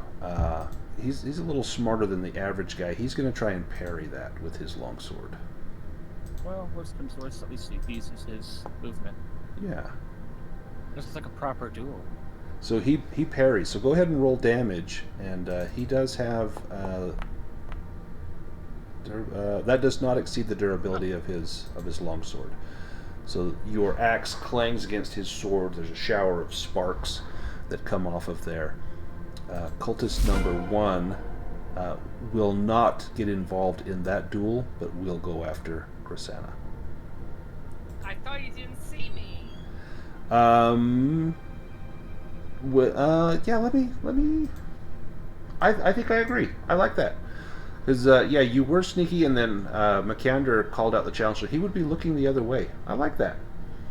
So he's not going to interfere, because this is effectively a challenge here. Let me go back to Ariak. He parried, so that's the end of his turn. And we go back, we roll, and Ariak will go first. He is going to go after Makander. Brings his longsword down in a cruel slash and rolls a demon. So he's going to have a mishap. He dropped his weapon, and so as he swings, maybe from that last parry, his hand is somewhat numb, and he loses the grip on his sword, and it falls down, clattering at his feet. It's going to take his action to pick it up. Makander, it is your turn. I'm going for the head. He's bending down to pick up his weapon. Exactly. Yeah, axe right to the back of the head. Go ahead and give yourself a boon on that as well. Let's go. roll damage. Yes.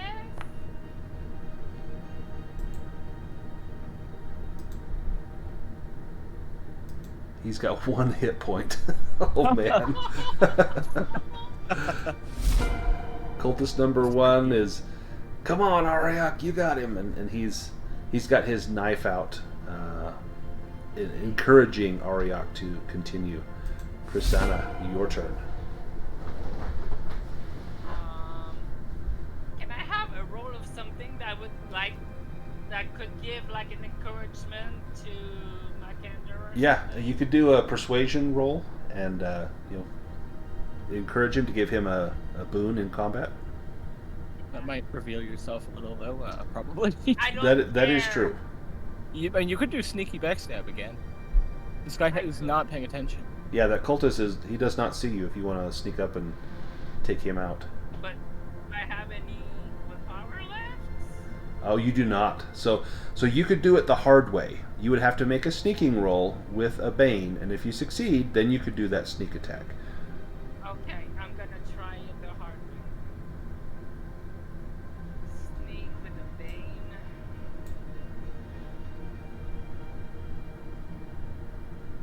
Come on, Krisanna. Come on, girl. Oh, man. Damn. I mean, you still did it, but yeah, damn. the Bane took away the dragon, but yeah, you did it. So That's the second time that's happened to you. Stolen the dragon. so go ahead and roll damage on cultist number 1. What kind of damage is it? So you're going to add a d8, so it'll be 2d8 plus 1d4 for the poison on your blade.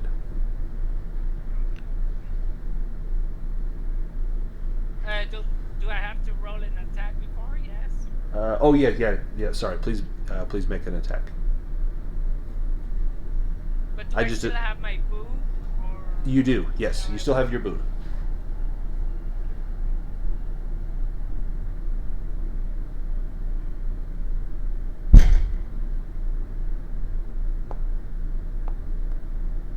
Ooh, you got it because of the boon. Give him some damage.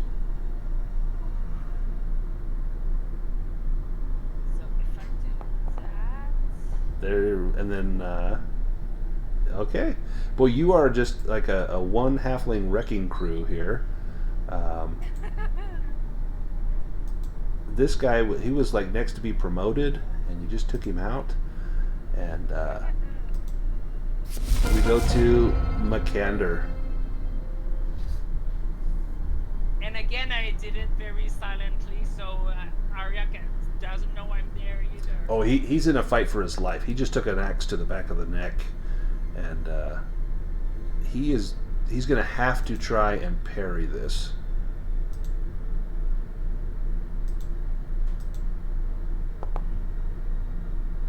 And he damn. does. So he succeeds on the parry. So go ahead and roll your damage. Ooh, now his longsword. Let me check the durability. It doesn't say on his character sheet, but I think it's 12. Let me just look real quick. Gear, melee weapons, longsword. Oh, durability's 15. Okay, and you did 14. So his sword does not break. Well, in fact, he couldn't. So I actually need to go back. He can't parry that because he didn't pick up his sword yet. So he. Oh. Yep, he can only try and dodge that. So he is going to try to dodge.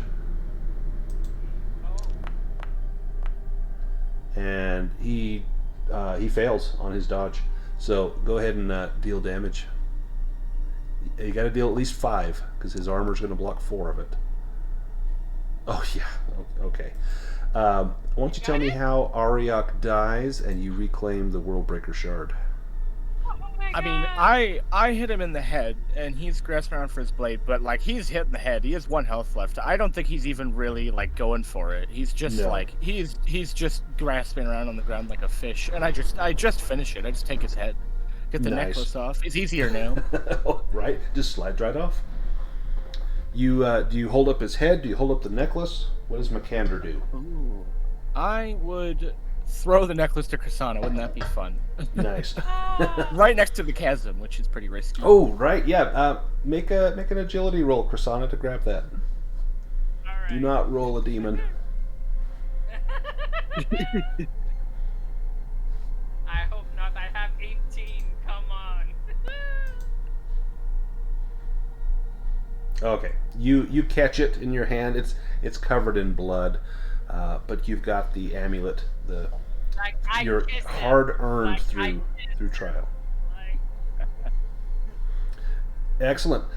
You return back through the breach to Ingolfr and hand him the Worldbreaker Shard. He looks at the state of the two of you, somehow having come back from death itself to accomplish this quest. And he bids you to rest, and he will send for healers to come and heal you of your wounds. So now you will have the opportunity to make advancements on your characters, if you wish. So if you pull up your character sheet and you look at your skills, let's see, Makander. I don't think I got any because I've got I a got couple. stolen all of my. Oh yeah, twice. Right. But what you'll get to do is choose 5 skills, and you can just click on the boxes for the ones that you want to roll, and you can't choose ones that already have the arrow on them, but you can each just click on 5 of those boxes. Okay. And then when you're ready, you can click on the arrow, and it will roll those Oh, I accidentally for you. double clicked and it rolled the first one. Oh, that's okay. So you didn't increase I failed anyway. your swords. So yeah, go ahead and mark 4 more. And then see if you can increase those as well.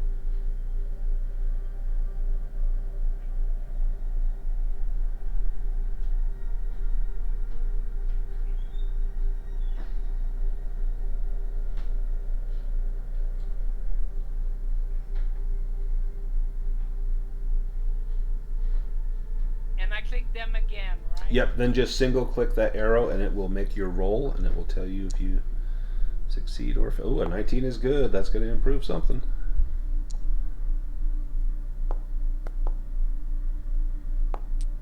So Krisanna's awareness increased, Krisanna's evade increased, Krisanna's sleight of hand increased. Yes. I got a demon. Does that help? It still counts as 1, but it would be nice if that was 2.